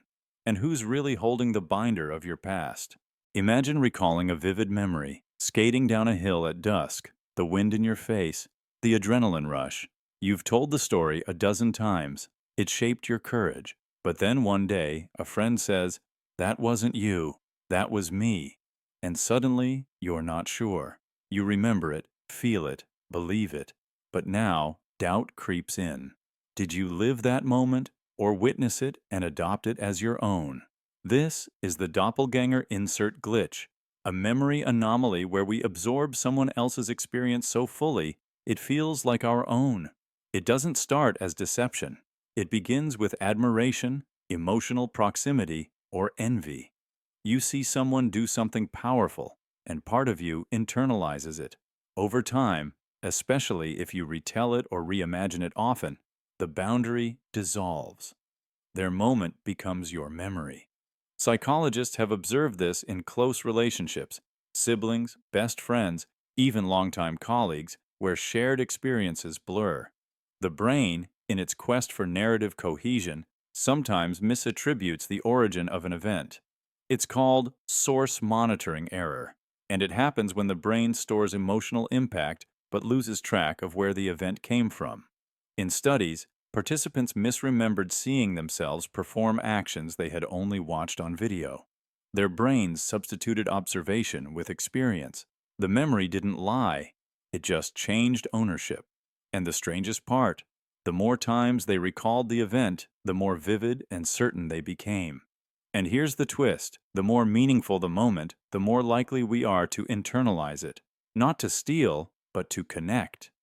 We want to be that brave, that bold, that free. And so we insert ourselves into someone else's story until we can't tell where they end and we begin. And by then, the memory has already made itself at home. Imagine remembering a movie from your childhood so clearly, scene by scene, line by line. You remember the colors, the voices, the moment a character made you cry. Years later, you swear you rewatched it, in your room, on a rainy day. It brought you comfort, like a warm hand from the past. But one day, you try to find it again. You search the title, the characters, the soundtrack, and nothing comes up. The movie doesn't exist. It never did.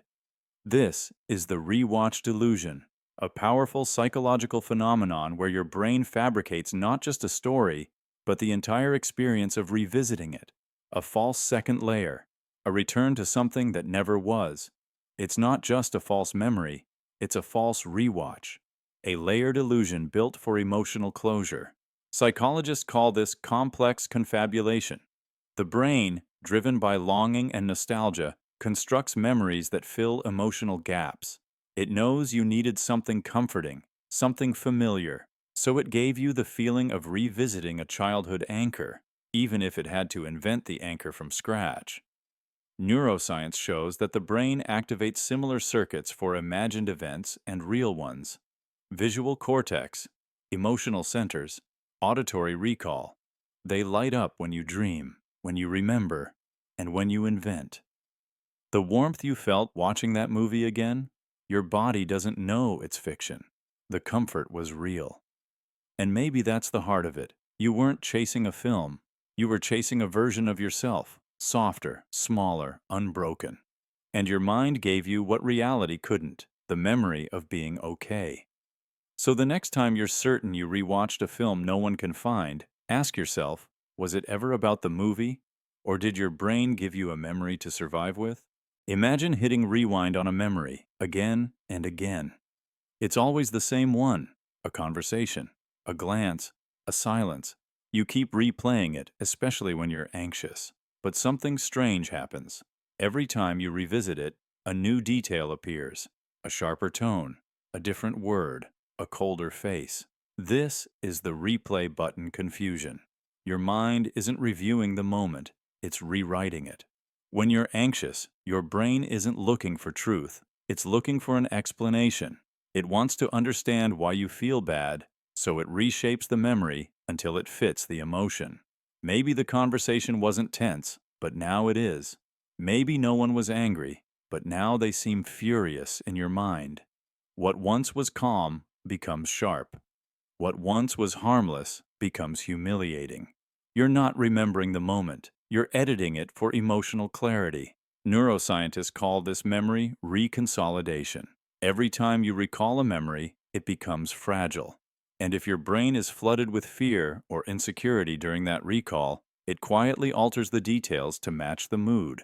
So when you find yourself stuck in that loop, playing the same moment like a broken tape, ask, am I reviewing what happened or creating a version that justifies how I feel? Because sometimes it's not that the memory won't let go, it's that your brain keeps rewriting it every time you hit play. Imagine walking through the streets of your childhood in your mind. Every turn is familiar.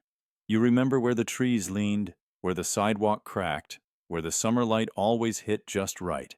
But then you look at a real map. The street names are different. The layout feels wrong. You weren't wrong, but your memory doesn't match reality anymore. This is the phantom childhood map, a phenomenon where the emotional geography of memory overrides physical accuracy. Your brain didn't forget the streets, it rebuilt them. Around nostalgia, around emotion, around what felt true. Memory, especially from early childhood, isn't stored like GPS coordinates. It's stored as experiences. Heat, fear, joy, safety. Your mental map becomes a sketch drawn in emotion, not asphalt. And over time, those emotional anchors begin to pull at the structure, warping roads and names to fit what your younger self needed to remember. Maybe the street wasn't named Safe Haven, but that's what it became in your mind. Maybe the alley was terrifying, even though it's listed as Maple Lane. These distortions aren't flaws, they're survival architecture. Your brain prioritized what mattered, not what was real. Psychologists call this affective spatial memory bias.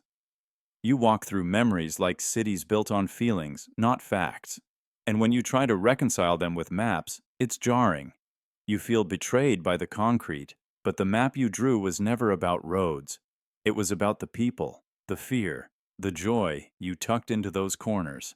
The version of you that needed to organize chaos into something walkable, survivable. So when the streets don't line up, ask yourself, which map do you trust? The one on paper, or the one you never stopped walking? Imagine this. You're flipping through old family photos and you see it. Your 10th birthday.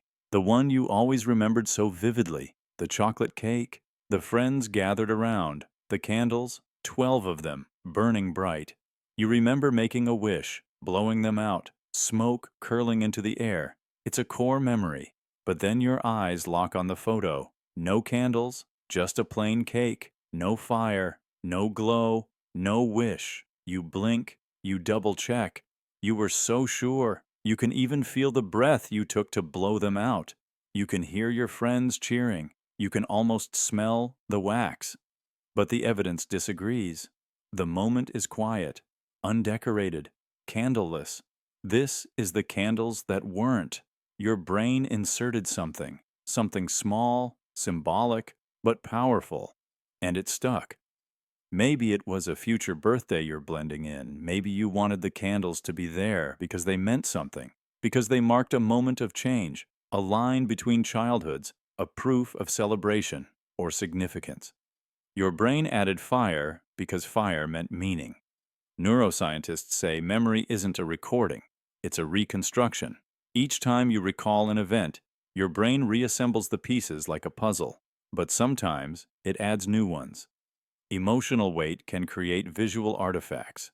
The symbol of the candle becomes more real than the cake itself, and the false flame becomes a kind of truth. 1. Your mind defends. Did your parents forget to light the candles that year? Did the memory fill in the silence? Or was the photo wrong? A captured glitch in a moment you felt more deeply than you can explain. So now you ask, did you blow them out in reality or only in memory? And how many more moments have you remembered with fire that was never lit? Imagine flipping through an old photo album and seeing your elementary school. Except it's not the building you remember. The shape is wrong. The bricks are the wrong color. Even the playground looks off. You know your school had white walls and a red roof. You can still smell the hallway, hear the creak of the stairs, but the photo shows something different. Not unfamiliar, just wrong. Which is real? This is the school that shifted. A haunting example of how memory favors emotional truth over visual accuracy. Your mind didn't preserve the blueprint of the building. It preserved how it felt to be there. The fear before tests, the thrill of recess, the safety of a teacher's voice. And so, over time, your brain constructed a version of the school that matched the emotional tone, not the architectural one. Psychologists call this reconstructive memory. The brain doesn't store perfect images. It stores pieces, color, sensation, layout, emotion. When you recall something, you're reassembling those fragments into a mental picture. And just like an artist drawing from memory, the end result reflects more feeling than fact. In one study, adults asked to describe their childhood schools often drew buildings that never existed, blending elements from TV shows, newer schools, and pure imagination. Their memories weren't lies, they were emotional composites, what the school meant, not what it was. And here's the strange beauty: your mind may have changed the school not by accident, but on purpose, to make it feel more like home. Because sometimes the structure fades, but the feeling of belonging doesn't, and so you walk through memories built not from bricks, but from the emotion they once held. Imagine sitting with your sibling, reminiscing about a childhood memory. The camping trip, the thunderstorm, the night you both got lost in the woods. You each remember it, but completely differently. One of you recalls panic, tears, a desperate search. The other remembers flashlights, laughter, the thrill of adventure. For a moment, it's as if you both lived in parallel worlds, but neither of you is lying. This is the memory dice roll, a psychological and neurological phenomenon where two people can experience the same event but recall it through entirely different lenses. It's not deceit, it's narrative divergence. Because memory isn't a static record, it's a reconstruction, emotionally edited, personally weighted, and continuously reshaped. Psychologists call this subjective memory construction. Our brains don't store memories like video footage. Instead, they store fragments, sensations, emotions, impressions, and assemble them each time we recall. If your sibling felt fear while you felt freedom, your brains store different stories from the same moment. Over time, those stories become truths. Neuroscience backs this up. The amygdala processes emotional salience, while the hippocampus sequences the events. Stress sharpens certain memories. Joy softens others. The dice roll is the emotional state at the time, and it changes everything. So when two people argue about what really happened, maybe they're not disagreeing about facts. Maybe they're both protecting their personal truths. Because memory isn't just a record, it's identity. And sometimes, two identities remember differently, and both can still be right. And maybe, just maybe, the truth isn't found in one version, but in understanding how two hearts held the same moment in completely different hands. Imagine feeling haunted by a breakup, a betrayal, a trauma. You remember the emotion vividly, the tears, the silence, the pain. But then it hits you. It never happened to you. It happened to your best friend. So why does it hurt like a scar you carry? This is the emotional luggage crossover. When you listen deeply to someone's story, when you hold space for their pain, cry with them, sit in their sorrow, your brain sometimes does more than empathize. It starts to absorb, to adopt. It files their pain into your emotional archive as if it were your own lived memory. And this isn't just poetic, it's neurological. Studies on mirror neurons show that your brain fires in the same patterns whether you're experiencing pain or watching someone you care about suffer. Add strong emotion, repetition, and memory encoding. And now your mind has made their pain part of your own internal history. You might recall scenes, feel dread in your body, even flinch at triggers, though the original experience wasn't yours. Your loyalty rewrote the boundary. So when you find yourself carrying grief, anger, or fear that feels a little out of place, ask, Whose emotional luggage am I holding? Because sometimes the deepest wounds in us were inherited through love, not experience. Imagine recalling a moment so vividly it echoes. A specific phrase, sharp, unforgettable. You can hear it, a warning, a confession, a whisper that landed like thunder. Maybe it changed how you saw everything, a turning point, a wound, or a closure. But when you bring it up, no one else remembers. Not the person who supposedly said it, not the others who were there, not even the context, just you. And that one line. This is the inserted audio cue, a strange cognitive glitch where the brain generates a phrase to match a feeling. It wasn't said out loud, it was written afterward by the mind into memory's timeline, not to deceive, but to explain. Your heart needed an anchor, so your brain gave it one. Memory is emotional before it's factual. Neuroscientists explain this as confabulation, a process where the brain fills in missing information with plausible content to protect coherence. But it goes deeper. When an experience lacks resolution, when something hurt or felt unfinished, the brain may insert dialogue to make sense of it, and because it fits so well, it feels true. You'll regret this. I loved you anyway. You were never supposed to know. These are sentences no one may have ever said, but they're soaked in emotional logic. They wrap the memory in meaning, even if it never happened. That's why it sticks. That's why it haunts, because it gave the moment shape. It gave your pain a script. It gave silence a voice loud enough to echo for years. So when you hear a voice from your past saying something no one else recalls, ask yourself, are you remembering what was spoken, or what needed to be spoken, so your soul could carry the weight of silence without breaking? Imagine this. You're telling someone about your first bike. You light up. You describe it in perfect detail. A red frame, black handles, silver streamers. You're certain. You remember the way it shimmered in sunlight, how proud you were riding it down the hill. That red was fire, freedom. The red made it feel fast, rebellious, like a flare cutting through your childhood. Then someone shows you an old photo, and the bike is blue, bright, unmistakable blue. You laugh nervously. You stare at it too long. You feel disoriented, because you know it was red. Your body remembers it. Your joy remembers it. But the photo doesn't lie. Only your memory does. Suddenly, you're not sure what else you've remembered in perfect detail. That was never real at all. This is the magnetic detail merge. It's not just about forgetting. It's about emotional gravity. Your brain takes elements from other memories, other red bikes, other joyful rides, other stories, and fuses them into one vivid composite. It picks what feels more powerful, more meaningful, and locks it in like truth. Psychologists call this source misattribution. Your memory's content is real, but its context is wrong. You magnetized details that didn't belong because they made the story feel better. The wrong color, the wrong day, the wrong face in the right moment. Your mind stitched together the emotional peaks and wove them into one clean narrative. It doesn't mean your memory is broken. It means it's alive, shifting, editing, merging. So when you swear something was red, but the world shows you blue, ask yourself, what was more important, how it looked, or how it felt? And if your most cherished memories are stitched from fragments, what else in your story is more feeling than fact? And would you want to know the difference?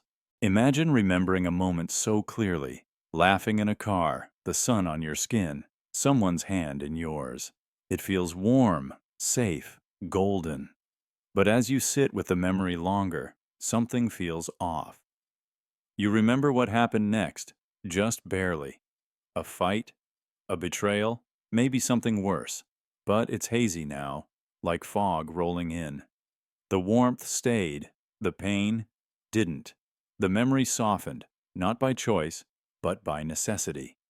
This is the fogged safety filter, a psychological survival mechanism where the mind softens the edges of trauma, blurring the parts that threaten your emotional stability. It's not forgetting, it's filtering. Your brain doesn't erase pain, It buries it under softer lighting, edits the volume, changes the angle. What remains is a version you can live with, one that won't destroy you. Neuroscientists have found that the amygdala and hippocampus, centers for emotion and memory, work together during trauma. But under long-term stress, grief, or emotional overload, they begin muting painful signals. The result? A memory that feels true, but is missing its sharpest teeth. The mind, in protecting you, sacrifices accuracy for survival. In studies on memory distortion, trauma survivors often remembered events with uncanny clarity until researchers explored specific details. The warmth was real. The sequence wasn't. Their minds had preserved the part that healed and fogged the part that hurt. Not erased, just dimmed, so they could move forward. And here's the paradox. It's still you. That blurred memory still shaped who you are, but it did so gently, mercifully.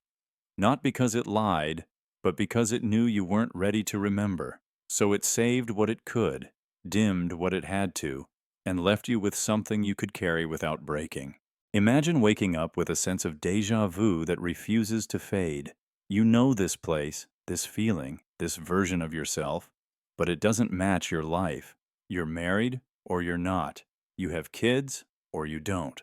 Something is off. It's not just a dream. It feels like you lived another path, and somehow your mind keeps loading the wrong save file. This is the alternate save file, a surreal psychological experience where the brain seems to store two versions of your life and occasionally plays back the one that didn't happen. You're not hallucinating. You're remembering, but from a life that doesn't exist, or maybe one that almost did. Psychologists link this to memory simulation and identity construction. Our minds are constantly generating what-if scenarios, using the same neural tools they use for real memories. The brain doesn't just record life, it imagines alternatives, runs simulations, explores parallel outcomes. And sometimes, the imagined becomes so vivid, so emotionally charged, that the brain stores it as a parallel truth. Neuroscience shows that imagined memories activate the same circuits as real ones. Your visual cortex lights up, your limbic system responds, your autobiographical memory gets tagged. You mourn a love you never had. You feel homesick for a house that doesn't exist. You carry guilt from choices you never made. It's not fantasy. It's a psychological overlap, a second life built from emotion, imagination, and unresolved possibility. So the next time you feel like you've stepped out of sync with your life, like your memories belong to someone similar but not quite you, ask yourself, what if both save files were written, and your mind just toggled between them? Imagine seeing flashes from your childhood, your hand pressed against a sunlit window, the glow of afternoon curtains swaying in a breeze, the smell of something baking in a distant room. They strike without warning. You feel them more than you see them, but there's no story, no sequence, just isolated frames floating in time. This is the childhood flash gallery. These are memories without memory, moments that exist without explanation. They're vivid, emotional, and hauntingly disconnected. You can't place them, you just feel them in your bones. Neuroscientists believe these are memory fragments, raw data stored before your brain was mature enough to link them into a timeline. Before you developed language, your mind captured flashes of sensation, emotion, sound. But it didn't know how to turn them into stories. These fragments may be pre-verbal, formed before you could even think in words. Or maybe they're moments so small, so quiet, they never made it into conscious memory. But they left behind an imprint, a warmth, a shadow, a whisper of being. Over time, your brain held on to them, not as facts, but as feelings. Sometimes, what you're remembering isn't an event, it's a state of being, a fragment of wonder, or loneliness, or comfort, a soft light, a moment of stillness, etched into you with no explanation. So when these flashes arrive, your hand, that window, that specific light, don't ask what it means. Sometimes, the memory isn't the story, it's just the feeling of being alive for the first time. Imagine walking down a hallway, and suddenly you're overwhelmed by a feeling, a smell, cinnamon maybe, a certain angle of sunlight, a sound like distant footsteps on tile, and in a flash, a memory forms. A room you know, a voice, a mood. You're there. You feel it in your chest. You recognize the emotion, maybe even the dialogue. But then, as you try to describe it, it begins to dissolve. The details shift. The scene flickers. The sense of certainty slips away. And you realize it's not a memory at all. This is the triggered memory mirage, a cognitive illusion where the brain constructs a memory-like scene in response to a powerful sensory cue. A smell, a sound, a glint of light. The stimulus is real, so your brain scrambles to build a story around it. Not out of deception, but instinct. It needs an answer. It needs something that makes sense of the emotion. But coherence isn't the same as truth. Neuroscientists have found that sensory input, especially smell, light, and ambient sound, connects directly to limbic brain structures involved in emotion and memory. These connections can bypass logic, reaching into the subconscious and tugging out feelings with no clean origin. Your brain, desperate to resolve the tension, fills the gap with imagery, setting, dialogue. It manufactures a scene that feels like remembering. But when you look too closely, it falls apart, like a dream after waking. You're left with the feeling but not the facts, a trace of warmth or pain, with no name. So when a flash of scent or music conjures a scene you swear you lived but can't prove, ask yourself, did your memory return? Or did your brain conjure a mirage, just to give your emotion a place to land? Imagine this. A memory hits you out of nowhere. Again. It's one you've relived 100 times. That conversation in the car, that moment at school, that argument you had. You know the lines, the timing, the emotion. But this time, something's different. A word is changed. The lighting feels off. Someone stood in a spot they weren't standing in before. You blink. You adjust. You tell yourself it's just stress. But next time the memory returns, it's changed again. A different tone, a missing gesture. The silence stretched out longer than it ever did before. This is the carousel replay disorder. Your mind spins the wheel of your past like a carousel. Same track, different details. Over and over, with subtle edits. And the more it repeats, the more the version you trust starts to dissolve. Which one is the original?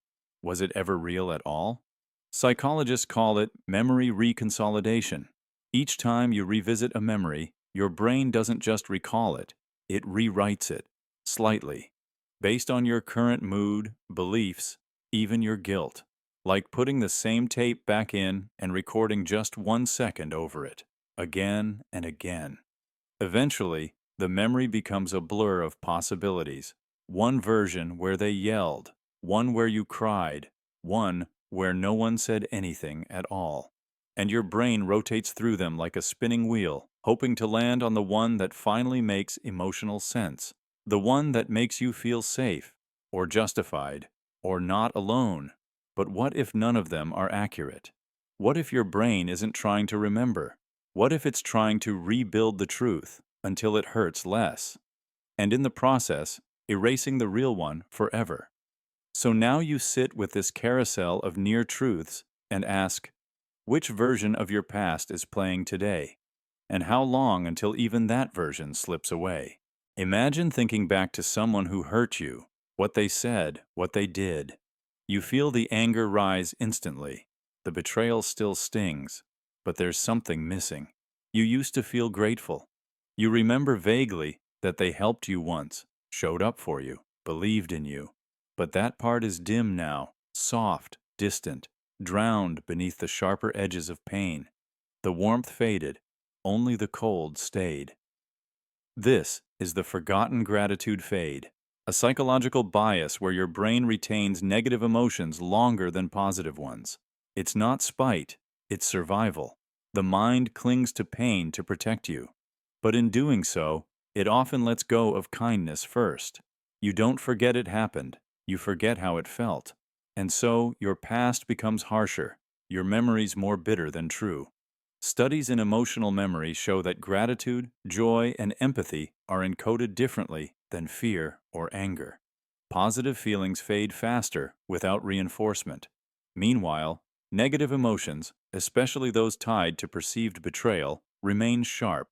The brain evolved this way for a reason: to avoid danger, to remember what hurt. But that comes at a cost. You remember the wound, not the moment they reached out.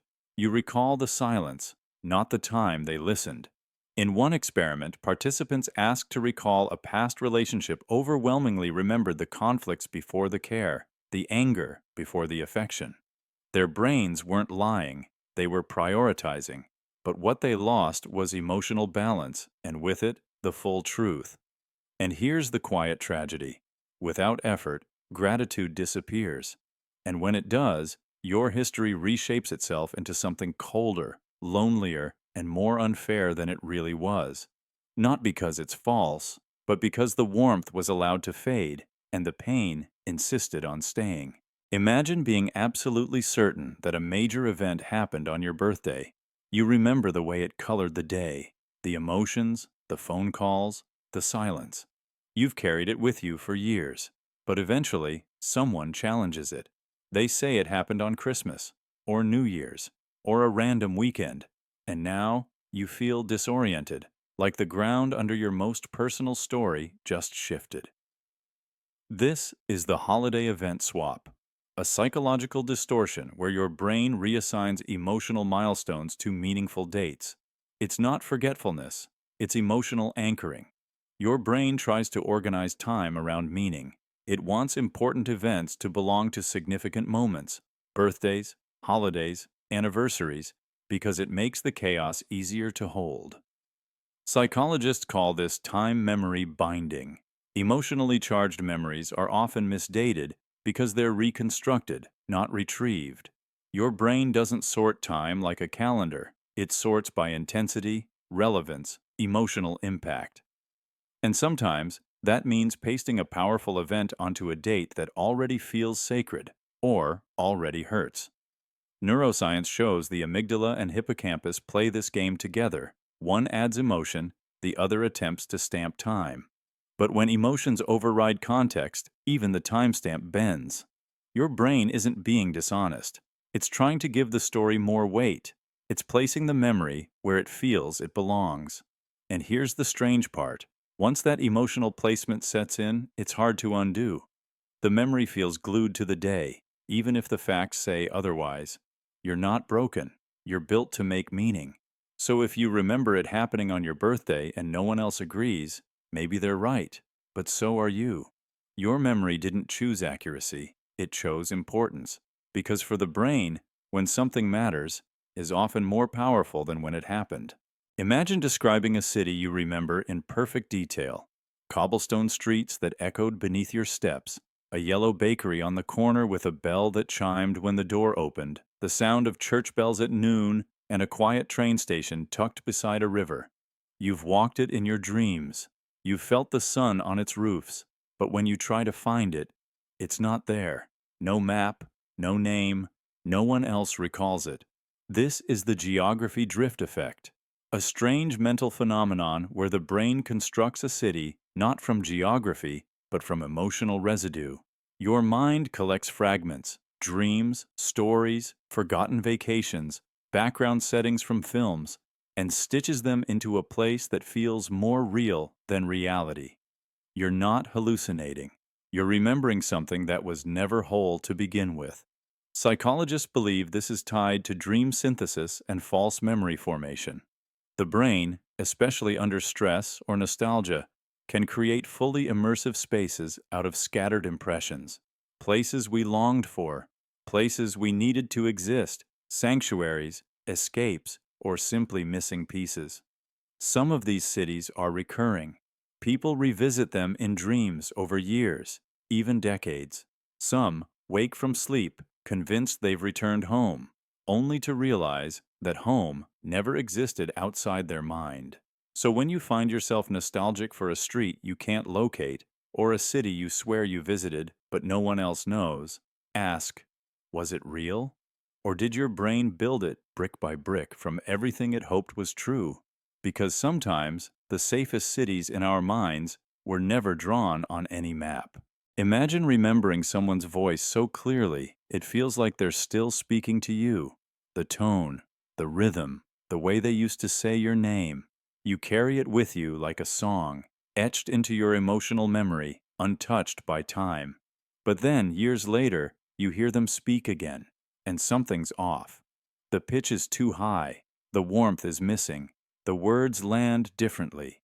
It's them, but it isn't. This is the voice replacement syndrome, a psychological phenomenon where your memory of someone's voice diverges from the voice they now use.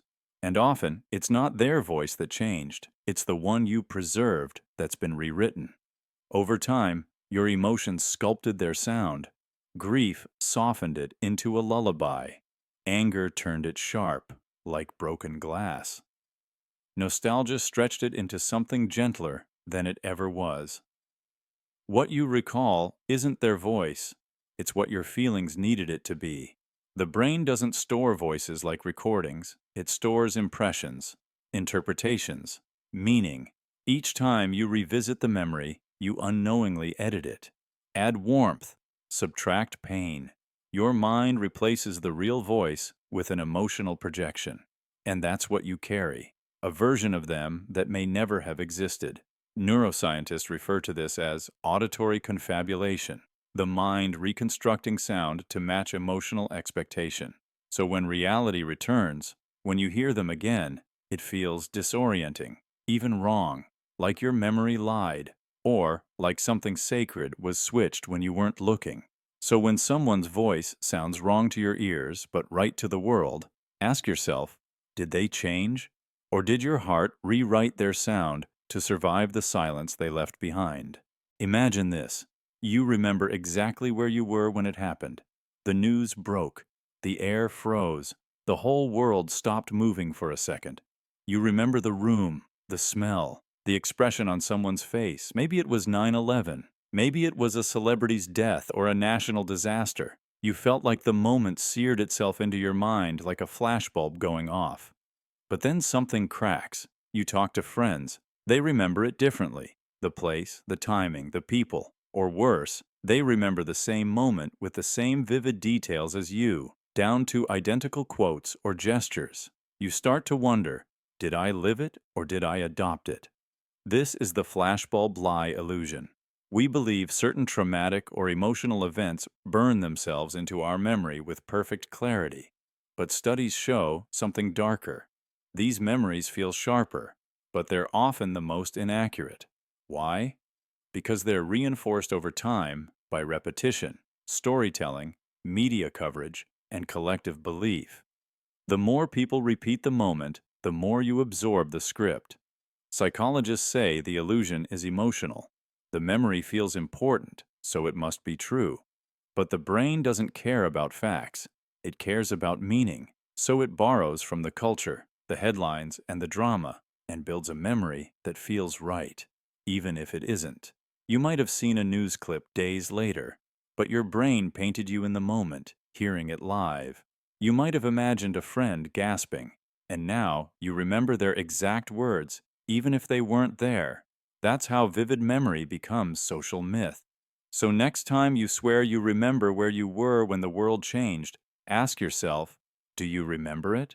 Or are you just remembering what everyone said you were supposed to? Imagine sitting in your grandmother's kitchen, the light pouring in, the scent of breakfast lingering. You remember the glass of orange juice, cold, sweet, comforting. You always thought of it as love in liquid form. But one day, she gently corrects you. I never gave you orange juice. We didn't have it in the house. You're stunned. You remember it. So why does love, in your memory, taste like citrus? This is the missing beverage phenomenon, a strange and intimate glitch where your brain ties emotion to sensory details that may not have existed. You didn't imagine it maliciously. Your mind filled in a blank space with what felt right. Maybe you drank orange juice somewhere else during a moment of warmth, and your brain fused it into this memory. Now, It's permanent, part of your personal truth. Cognitive psychologists call this emotional anchoring. Our brains are wired to link feelings to physical sensations. Smells, tastes, textures, they help encode memory more deeply. But when those sensations are missing or unclear, the brain sometimes supplies one that matches the emotion. Orange juice feels warm, familiar, simple. It fits the feeling, so it gets added to the reel without your permission. In studies on childhood memory, researchers found that over a third of participants recalled sensory details that didn't exist: fabricated smells, invented meals, imagined gifts. Their minds weren't lying. They were expressing truth through symbols, packaging emotion in something recognizable. And here's the beauty and sadness of it. Sometimes, memory is less about fact and more about meaning. You remember the juice because it made the love feel tangible. Even if it never existed, the feeling it represented was real. And that's what your mind chose to keep, because sometimes love needs a flavor. Imagine being sure you remember who broke your heart. The moment is seared into you. The place, the words, the collapse inside your chest. You've carried it for years, like a scar that never faded. But then you find a photo from that exact day. You're smiling, standing next to someone else, happy. And the timeline begins to crack. Did your mind betray you, or did it protect you? This is the pain anchor switch, a psychological defense where the brain shifts the emotional weight of heartbreak onto a more manageable target. Maybe it wasn't that person who shattered you. Maybe it was someone else. But the heartbreak was so raw, so destabilizing, that your brain redirected it, like a ship avoiding the storm.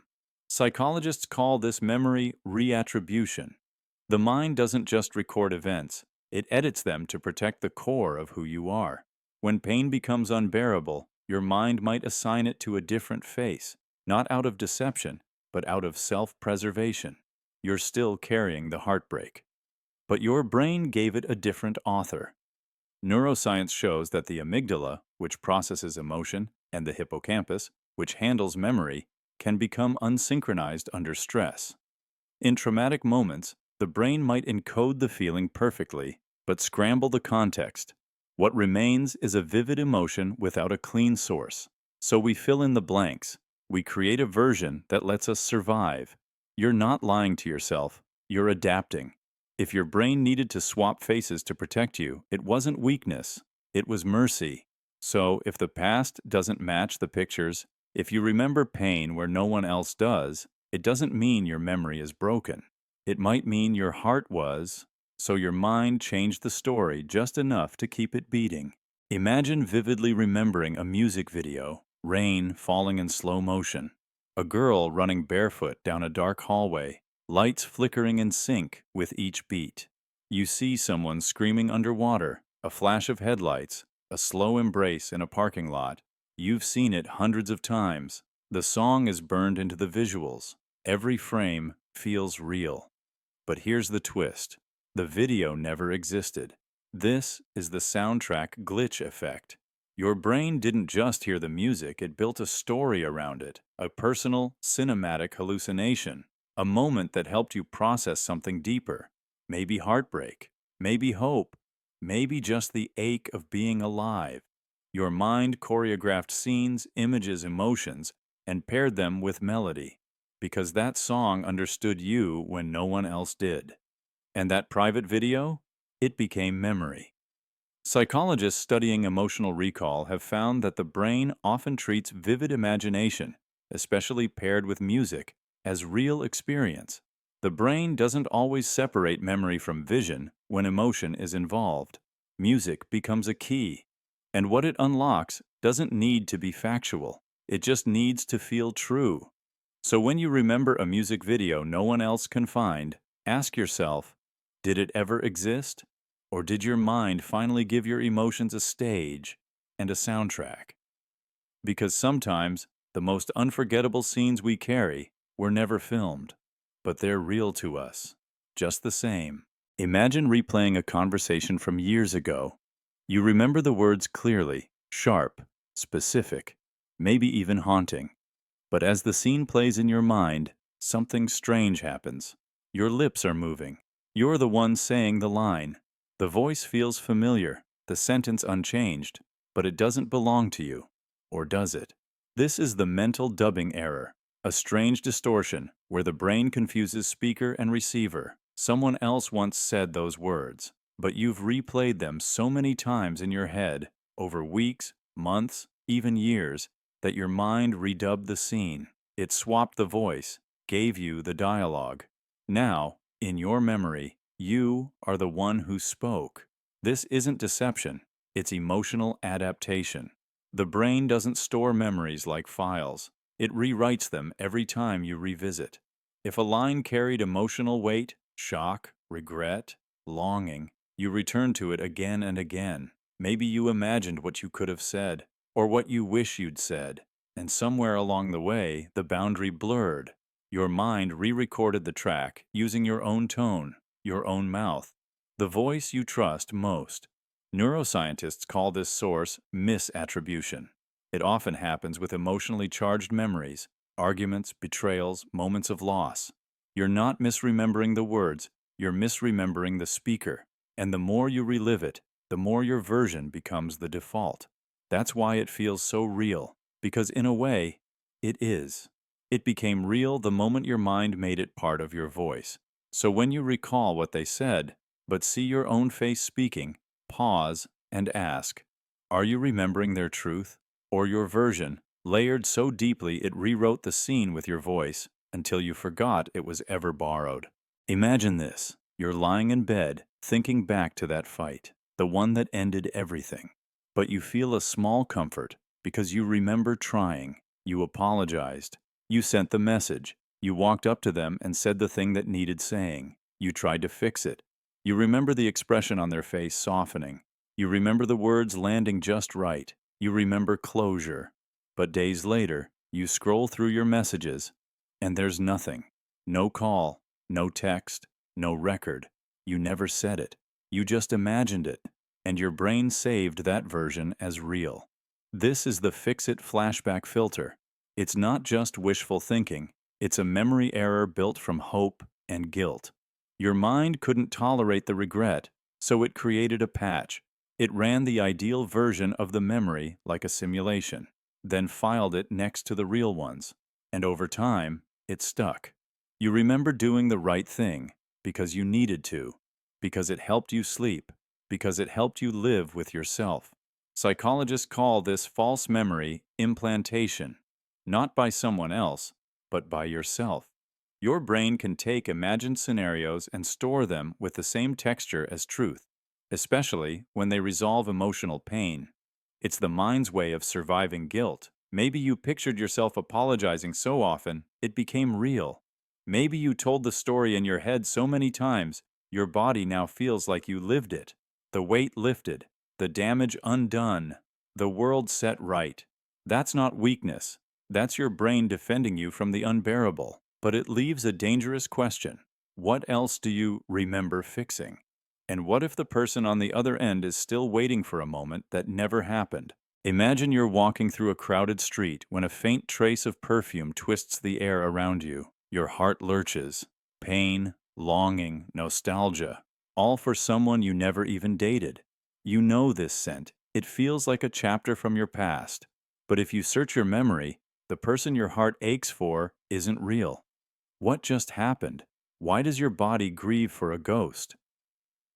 This is the memory scent trap, a real, scientifically documented effect where smells hijack your emotional core and call themselves history. Scent is wired straight into your brain's emotional center. Unlike sight or sound, smells travel directly from your nose to the limbic system, bypassing rational thought. The olfactory bulb connects right to the amygdala and hippocampus, which process memory and feeling. That's why a single whiff can unleash a flood of emotion. Studies show scent is the most powerful trigger of autobiographical memory, even more than photos or music. But your brain doesn't need a real story to attach to.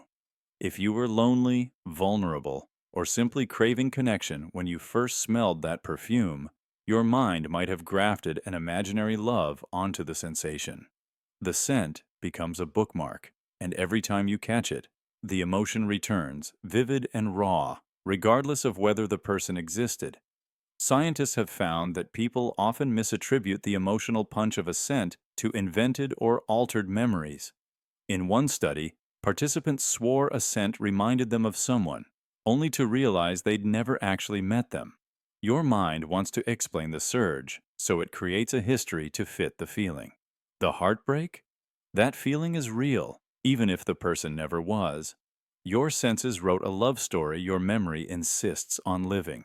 Imagine looking back on your life as if it were a movie, rewinding scenes, narrating motives, adding dramatic foreshadowing. You become the main character, the unreliable narrator and the director all at once. You tell yourself you knew what was coming, that every heartbreak had a lesson, that every joy was earned. But reality is messier. You didn't see the twist coming. There was no music swelling in the background, no script mapping out your arc. This is the fake documentary syndrome, the very real way our minds edit the past into a story. Psychologists call it narrative bias. Our brains crave coherence, so we stitch together cause and effect, inventing motives and meaning where there may have been none. You might recall an argument and suddenly remember you were always destined to walk away. You narrate a breakup as if the warning signs were always there, even if they weren't. Sometimes, you look at a happy memory and insert foreshadowing you only learned years later. The truth? Memory isn't a timeline. It's a montage, cut and rearranged for emotional impact. We smooth out chaos, add plot lines, invent connections. We create villains and heroes, foreshadow turning points, and place music where there was only silence. Sometimes, you'll look back on a choice and believe you foresaw the consequences all along. But that's hindsight bias. Your brain rewriting the script to protect your sense of self and control. Neuroscience proves it. The act of remembering lights up the brain's story-building centers, mixing fact with fiction, wish with reality. We are documentary filmmakers haunted by missing footage, desperate to keep the story moving forward. So next time you narrate your life like a film, ask, how much is memory and how much is just your mind craving a story it can live with? Imagine being haunted by a memory you'd swear is real. The day your math test came back, red marks everywhere, shame crawling up your neck, your stomach sinking as you imagined every answer was wrong. You can still feel the heat in your face, the fear of showing your parents, the sense that you'd failed in a way you'd never recover from. But years later, you find the report card in a dusty drawer. Your test was nearly perfect. The grade is high, the teacher's note is kind, maybe even congratulatory. How can this be? This is the math test switch, a real and studied effect where the emotion outlasts the event, and your brain quietly rewrites the facts to fit the story your feelings want to tell. Scientists call this affective memory bias. When shame, anxiety, or fear are deeply felt, the emotion becomes the headline. The facts blur. If you panicked during a test, even just for a moment, your brain latches onto that panic and frames the whole experience as failure, replaying the anxiety until it becomes the truth. There are countless examples. Students sure they flunked, but their results prove otherwise. Adults haunted by failures that never happened, but live on because the pain was real and the mind can't let go. Our memories are not cameras, they're novels. And emotion is the ghostwriter. Sometimes, your greatest failures exist only in the edits your mind makes, long after the facts have faded. So when the feeling of failure returns, look closer. Sometimes the story you remember isn't what happened, just what you felt. Imagine stepping into a room you know well, a childhood bedroom, a hallway, an old classroom. The air feels charged. Suddenly, your heart races. Your chest tightens. Maybe you cry. Maybe you go numb. Maybe you almost collapse without warning. The reason? It's missing. No memory surfaces, just a wave of emotion. You search for the cause. What happened here? But your mind offers nothing but silence. This is the repressed room glitch, a phenomenon that is strikingly real in trauma psychology. When something deeply distressing or traumatic happens in a specific place, your mind sometimes locks away the memory, building a wall to protect you. The details vanish, but your body, your nervous system, remembers everything. Scientists call this state-dependent memory or somatic memory. It explains why survivors of trauma can have intense physical or emotional reactions to specific places, sounds, or smells, even if they can't recall why. A famous example: a woman who faints in a hospital waiting room only to discover years later that she was told life-changing news there as a child. Or a man who panics in his friend's basement, sensing invisible danger, until he recalls that it's where he was once trapped. The mind seals the door, but the body stays inside, always ready to react to sensory cues that bypass conscious thought. Neuroscientists and trauma therapists believe these emotional echoes are the mind's way to prevent psychological overload by hiding memories too painful to process. The body, though, refuses to forget. So the next time a room or a place grips you with emotion for no clear reason, know this: your body is carrying stories your mind tried to erase, waiting for the door to finally open. Imagine this. You look back on your life and realize you're not the same person you once were. Your style, your voice, your deepest beliefs, all transformed over time. But the strangest part isn't just the change, it's the confusion that comes with it. When you try to remember who you used to be, you recall conversations you never had, events you never attended, and emotions that don't quite fit. You feel like an actor who's rehearsed too many roles, now blending them together, unable to separate what was performed from what was real. This is the identity stitch loop, a real, scientifically studied illusion. Memory isn't a perfect archive. Each time you retrieve a memory, your brain reconstructs it using fragments from your current self. When your identity shifts through trauma, therapy, addiction, reinvention, even dramatic personal growth, your mind unconsciously edits your past, stitching pieces of old and new together. You remember being brave in a moment where you actually froze. You see yourself wise when you were naive, strong when you were frightened. Scientific studies show that people who experience major life shifts, survivors, refugees, people in recovery, even those who dramatically change beliefs, often have patchwork memories. Their present identity bleeds backward, coloring old scenes with new shades. The mind wants one coherent story, not many fractured ones, so it blends them, merging dialogue, motives, and memories that never truly coexisted. Next time you look back and feel your past is both yours and a stranger's, ask yourself, how much is genuine memory, and how much is just the latest version of you stitching itself into history? Imagine waking up, heart pounding, mind racing, because in your dream, everything finally made sense. Maybe you saw a version of your childhood, a conversation with someone you lost, or a key moment that explained years of confusion. The logic felt perfect. You understood your scars, your choices, your story, right there, in that fog between sleep and waking. The dream explained your past so convincingly that when you opened your eyes, it felt more truthful than any real memory. This is the dream debrief confusion, a phenomenon where dreams fill gaps in your life story with such emotional intensity that you start to accept their narrative as fact. Scientists know dreams activate the very same memory centers, the hippocampus, the amygdala, the prefrontal cortex, as waking recollections. The difference is, dreams aren't bound by reality. They're a blend of fragments, wishes, fears, and half-buried truths. Sometimes, your dreaming brain stitches together a story so compelling it provides the closure your waking mind always wanted. But when you wake, you can't separate the invented logic from what actually happened. It's not just déjà vu, it's a memory rewrite. You find yourself believing the dream version. Who said what? Why you felt what you felt? Who hurt you or saved you? In studies, people who dream about traumatic or unresolved moments often misremember details, sometimes adopting the dream as reality. The result? Your mind chooses the version that brings comfort or meaning, even if it's fiction.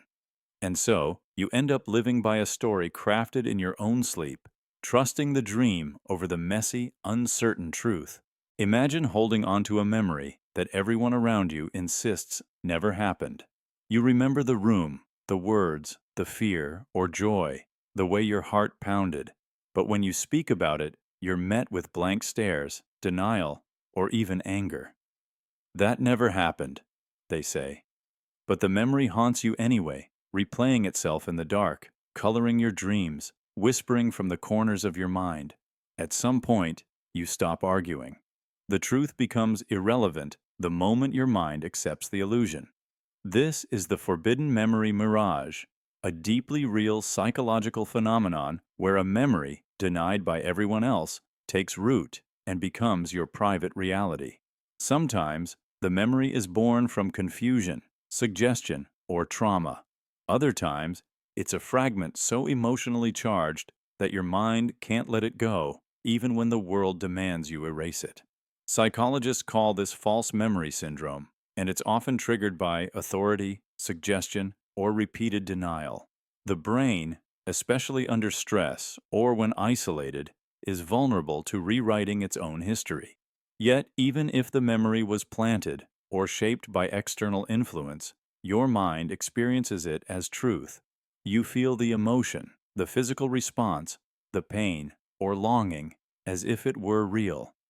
Neuroscience shows that the same brain regions activate for real and imagined memories. Once accepted, the forbidden memory becomes part of your story. It's no longer about what happened, but what your mind decided to carry. So when you're haunted by a memory everyone else denies, remember, sometimes the mind chooses the mirage because reality was never enough, and the ghost of that illusion can shape your life, even if it never belonged to the world outside your head. Imagine waking with a racing heart, your body trembling, a sadness heavy in your chest, yet you can't remember why. There's a flash from a dream, a sense of loss or fear, but the details dissolve the moment your eyes open. Still, you spend the day on edge, haunted by an emotion you can't name. This is the sleep-locked vault. Your brain sometimes hides its most painful memories so deep, only sleep can find them. While you dream, the vault opens. The scene plays out, vivid, raw, unfiltered. You might witness an old betrayal, a loss, or a terrifying moment you thought was forgotten. In the morning, the story vanishes, but your body keeps the score. The emotions, grief, anger, terror, linger as if the wound just reopened. Neuroscientists call this state-dependent memory. Some experiences are encoded so powerfully or painfully that the conscious mind locks them away. They surface only when the brain's chemistry shifts, during sleep, under stress, or in altered states. You don't recall the memory itself, but the feelings attached bleed into waking life. Sometimes, these emotions shape your actions, relationships, even your identity, all without a conscious cause. So the next time you wake up shaken by a dream you can't explain, remember, not all memories live in daylight. Some are kept in the sleep-locked vault, where the heart remembers what the mind cannot. Imagine telling the story of your most unforgettable moment, maybe a marriage proposal, a final goodbye, or the day everything changed.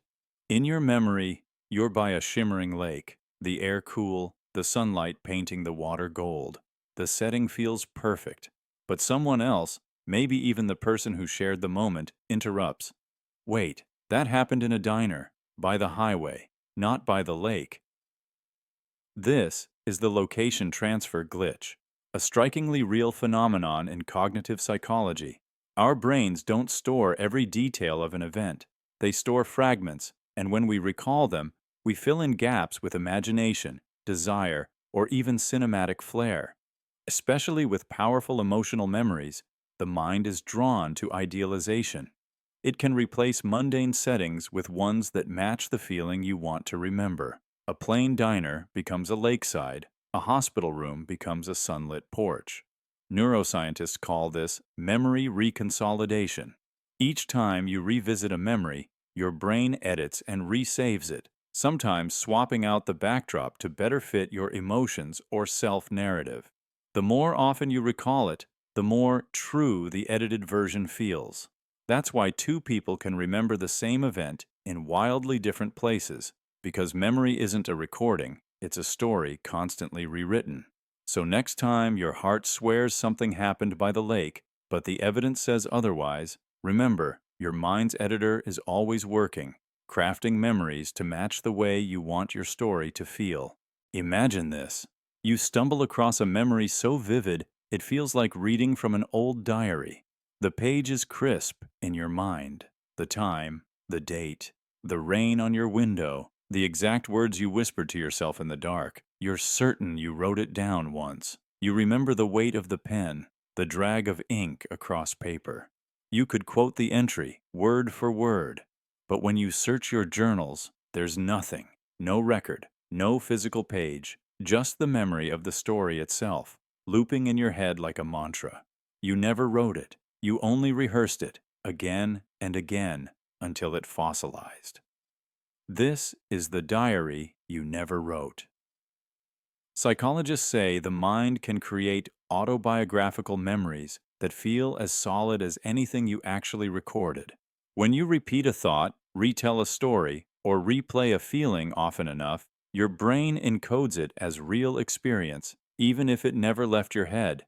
Each mental rehearsal carves a deeper groove until you can't tell the difference between what you lived and what you narrated. This happens when you rewrite your own history for comfort or survival. Maybe you needed a happier ending to that chapter, so you built it, recited it, believed it. Or maybe you replayed a painful moment to extract meaning, shaping it like a diary entry you could always return to, even if it was never written. So next time you recall a memory that feels like a page from your own diary, ask yourself, did you ever write it down? Or did you just recite it in your mind until it became real? And how many other stories in your life are just unwritten entries, pressed into memory by repetition and longing? Imagine looking back on someone you once despised, someone whose words burned, whose presence you swore would haunt you forever. For years, your memory played the same reel: anger, hurt, resentment. But one day, out of nowhere, you recall a small act of kindness, a moment you'd buried or never noticed. Maybe they listened when no one else would, offered help, or simply made you laugh when you were drowning. Suddenly, the memory feels more real than the pain ever did. This is the emotional inversion shift, a subtle but profound phenomenon where your mind seems to invert the emotional script of your past. Psychologists believe this can happen for many reasons. Sometimes, your brain suppresses positive memories in order to protect you in the moment, fueling your anger to survive or move on. Over time, though, those suppressed memories can surface, demanding to be seen. Other times, your mind might start rewriting history, not to deceive, but to heal, to forgive, to soften the narrative, to find peace. Neuroscience shows that our memories aren't set in stone. Every act of remembering is also an act of editing. The hippocampus and prefrontal cortex reconstruct the past, reshuffling details and emotional color as your perspective changes. In studies, people who once recalled an event as purely negative later remembered it as bittersweet, or even positive, especially after experiencing personal growth or regret. So, which is true? The old pain or the new kindness? Maybe both, maybe neither. The emotional lens you use now changes the very shape of your past. Your mind's need for meaning, and sometimes for mercy, can turn a villain into a complicated friend, or even a forgivable stranger. Imagine remembering a decision you made years ago, reaching out, leaving, holding on. You've always told yourself it was done out of love. You acted from care, sacrifice, compassion. But then, a strange doubt creeps in. Was it really love, or was it fear? Did you hold on because you cared, or because you were terrified to let go? Did you leave to save them, or to protect yourself? Suddenly, your motives blur, and the story shifts beneath your feet. This is motivation mislabeling. a subtle psychological defense where your memory reframes your motives to protect your self-image. Psychologists call it self-justification bias. Our brains are masters at narrating our actions in the most flattering light. The story you've repeated to yourself for years becomes fact, but it may only be half the truth. You're not lying. Your mind is editing, spinning the past so you can live with yourself. Research shows that our brains prioritize coherence over accuracy. We reconstruct motives, justify actions, and rationalize regrets. Emotional memory is especially vulnerable. Love and fear activate similar pathways, and the brain tags memories with whatever story helps you sleep at night. But as you grow, your identity changes, and so does the narrative. Sometimes, what once felt noble now feels selfish. What was once bravery now looks like retreat. So, if you find yourself questioning old motives, don't panic. This isn't proof you were bad. It's proof you're growing. The truth is, most choices are born from a tangle of hope, fear, love, and self-preservation. Your memory isn't lying. It's just trying to keep your reflection whole. Ask yourself, what's the story that lets you sleep? And what's the story that lets you heal? Imagine sitting beneath the stars, the sky infinite above you, and you suddenly feel a powerful sense of déjà vu. The face beside you is both familiar and mysterious. You remember a conversation, laughter, a hand in yours, yet you know you've never truly lived this moment before. It's as if your soul is echoing with memories far older than your current life. This is the cosmic memory loop. Across cultures and centuries, people have described moments where a memory feels timeless, ancient, almost cosmic. You stare at a constellation and your heart aches, as if recalling an old friend. There's a word for this in some languages, anemoia, nostalgia for a time you never knew. Scientists suggest that intense emotional states and powerful experiences may leave marks in our subconscious, passed down through stories, genetics, even culture. Some theorize that what feels like past life memory is actually the mind blending inherited emotion, ancient family experience, and the universal longing for meaning under the stars. Psychologists call these transpersonal memories, echoes that transcend your individual story, drawing on the collective human search for connection and wonder. Maybe you watched the stars with a grandparent or absorbed legends of ancestors. Maybe, in some poetic way, you're carrying the emotional residue of all those who gazed up before you. So the next time you feel eternity in a single night, ask yourself, is it your memory? Or are you living in a cosmic loop, where the universe lets your heart remember what the mind never knew? Imagine looking back on your life and remembering someone who changed everything. A mentor, a guide, someone who taught you a skill, or showed you how to survive. You remember their words, their presence, even the way they laughed at your mistakes. Their lessons shaped you. But when you bring them up, no one else remembers. No family, no friends, not a single photograph or message. You search for evidence, old yearbooks, social media, even childhood photos, but find nothing. It's as if your mentor vanished from the world, leaving only you with the memory. This is the vanished mentor effect, a strange but real phenomenon in the study of memory and imagination. Psychologists believe the brain can sometimes create composite figures from scattered experiences, melding advice from different people, stories, even characters from books or dreams, into one compelling teacher. If a lesson was learned during a time of stress, change, or isolation, your mind may invent a guide to help you cope. The result? A memory as vivid and influential as any real relationship. Some call this a cryptomnesic mentor, where forgotten influences return as an original character. Others see it as a form of self-guidance, your subconscious manifesting the wisdom you needed. Whether dream, spirit, or mind-born protector, the mentor feels real.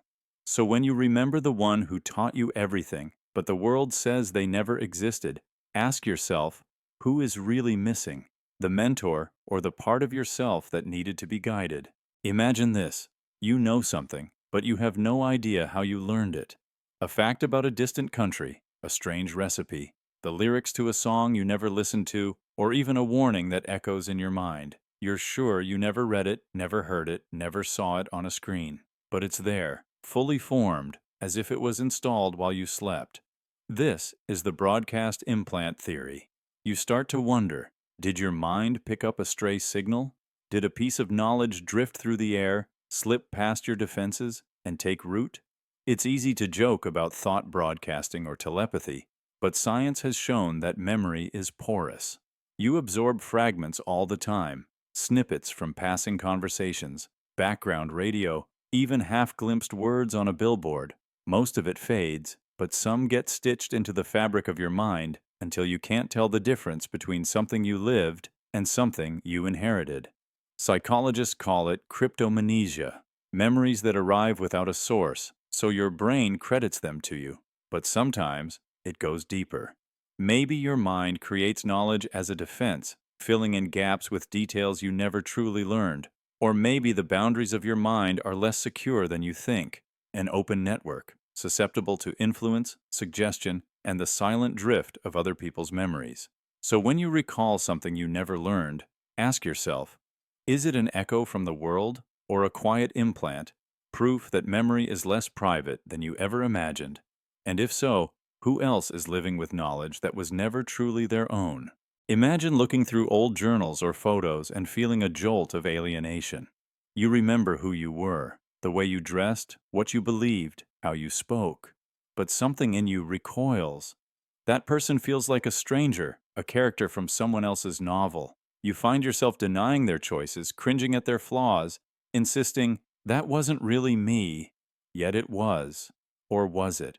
This is the character rewrite program, a phenomenon where your brain, in its quest for coherence and survival, rewrites your personal history.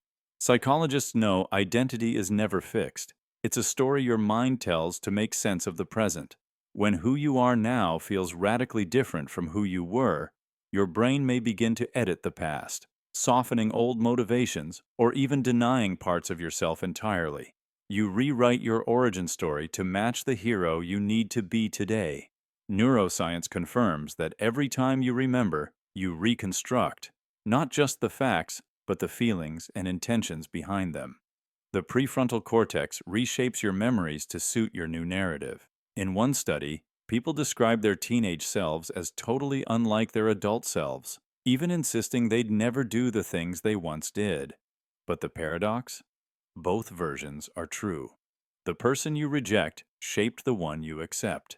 The author you deny is the only reason you exist at all. Sometimes, survival means a new protagonist takes over, and the old one is left as a footnote, a shadow, or a necessary fiction your brain leaves behind.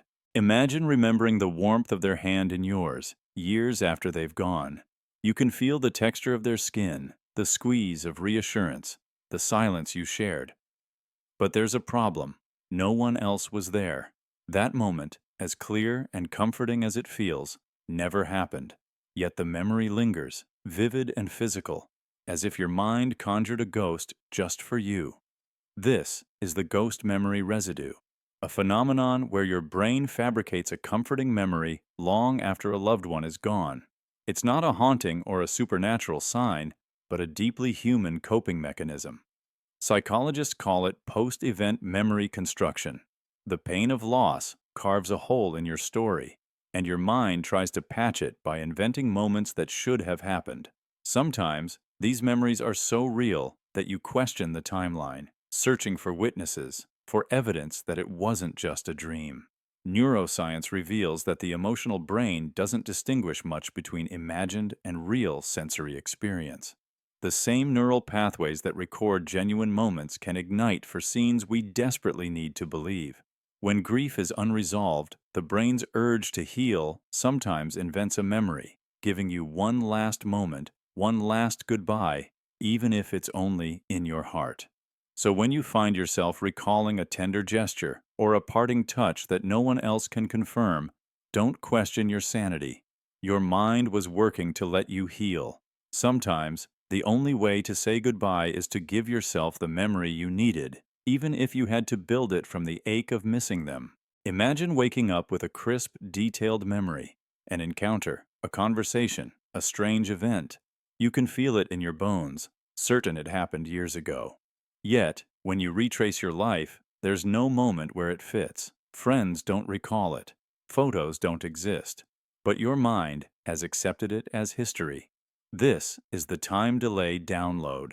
Memory doesn't always arrive in real time. Sometimes, the brain retroactively inserts entire scenes, as if downloading them into your past without warning. You never question the memory's validity. It just appears, fully formed, with emotion and sensory detail, and instantly becomes part of your life's timeline. Neuroscientists call this phenomenon memory implantation or retrospective memory construction. It can be triggered by suggestion, stories, dreams, or even a flash of emotion.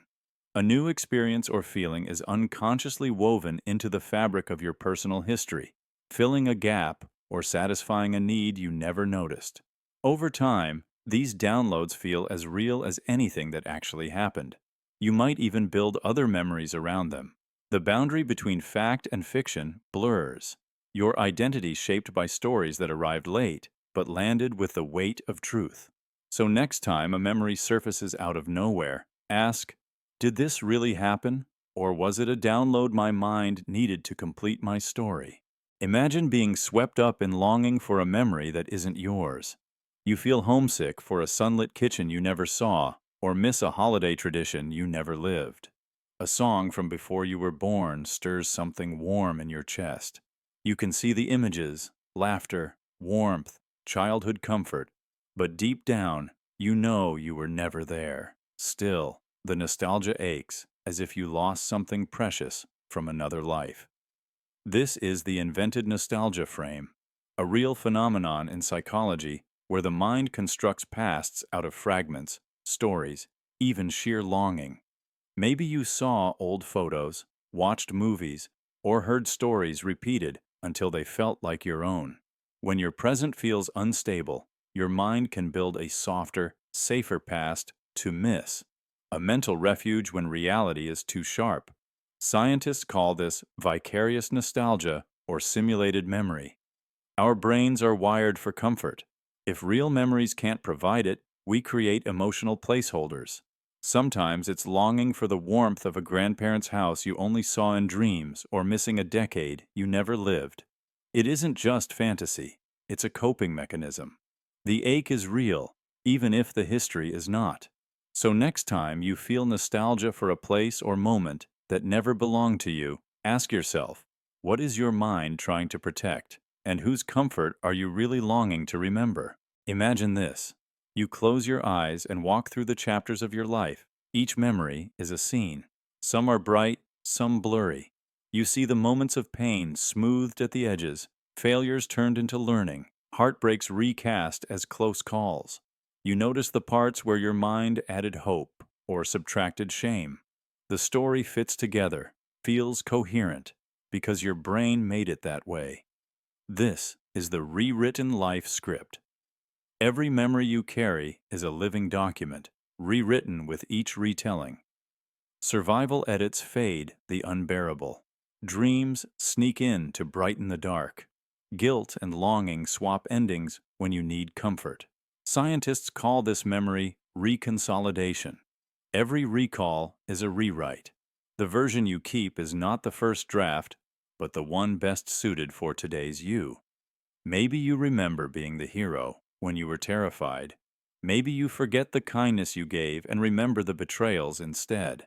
Your mind patches together facts, wishes, and the stories you told to survive. The result is a patchwork autobiography, part fact, part fiction, part hope. To you, it's all true. It has to be. Because memory isn't about accuracy, it's about identity. Your life's script is not a transcript, it's a living myth. And every time you remember, you rewrite. So the next time you look back and wonder why some scenes are softer, braver, sadder, or sweeter than you expected, ask yourself, is this the truth, or just the version I needed to live with? And if your script keeps you alive, maybe that's the most honest memory of all.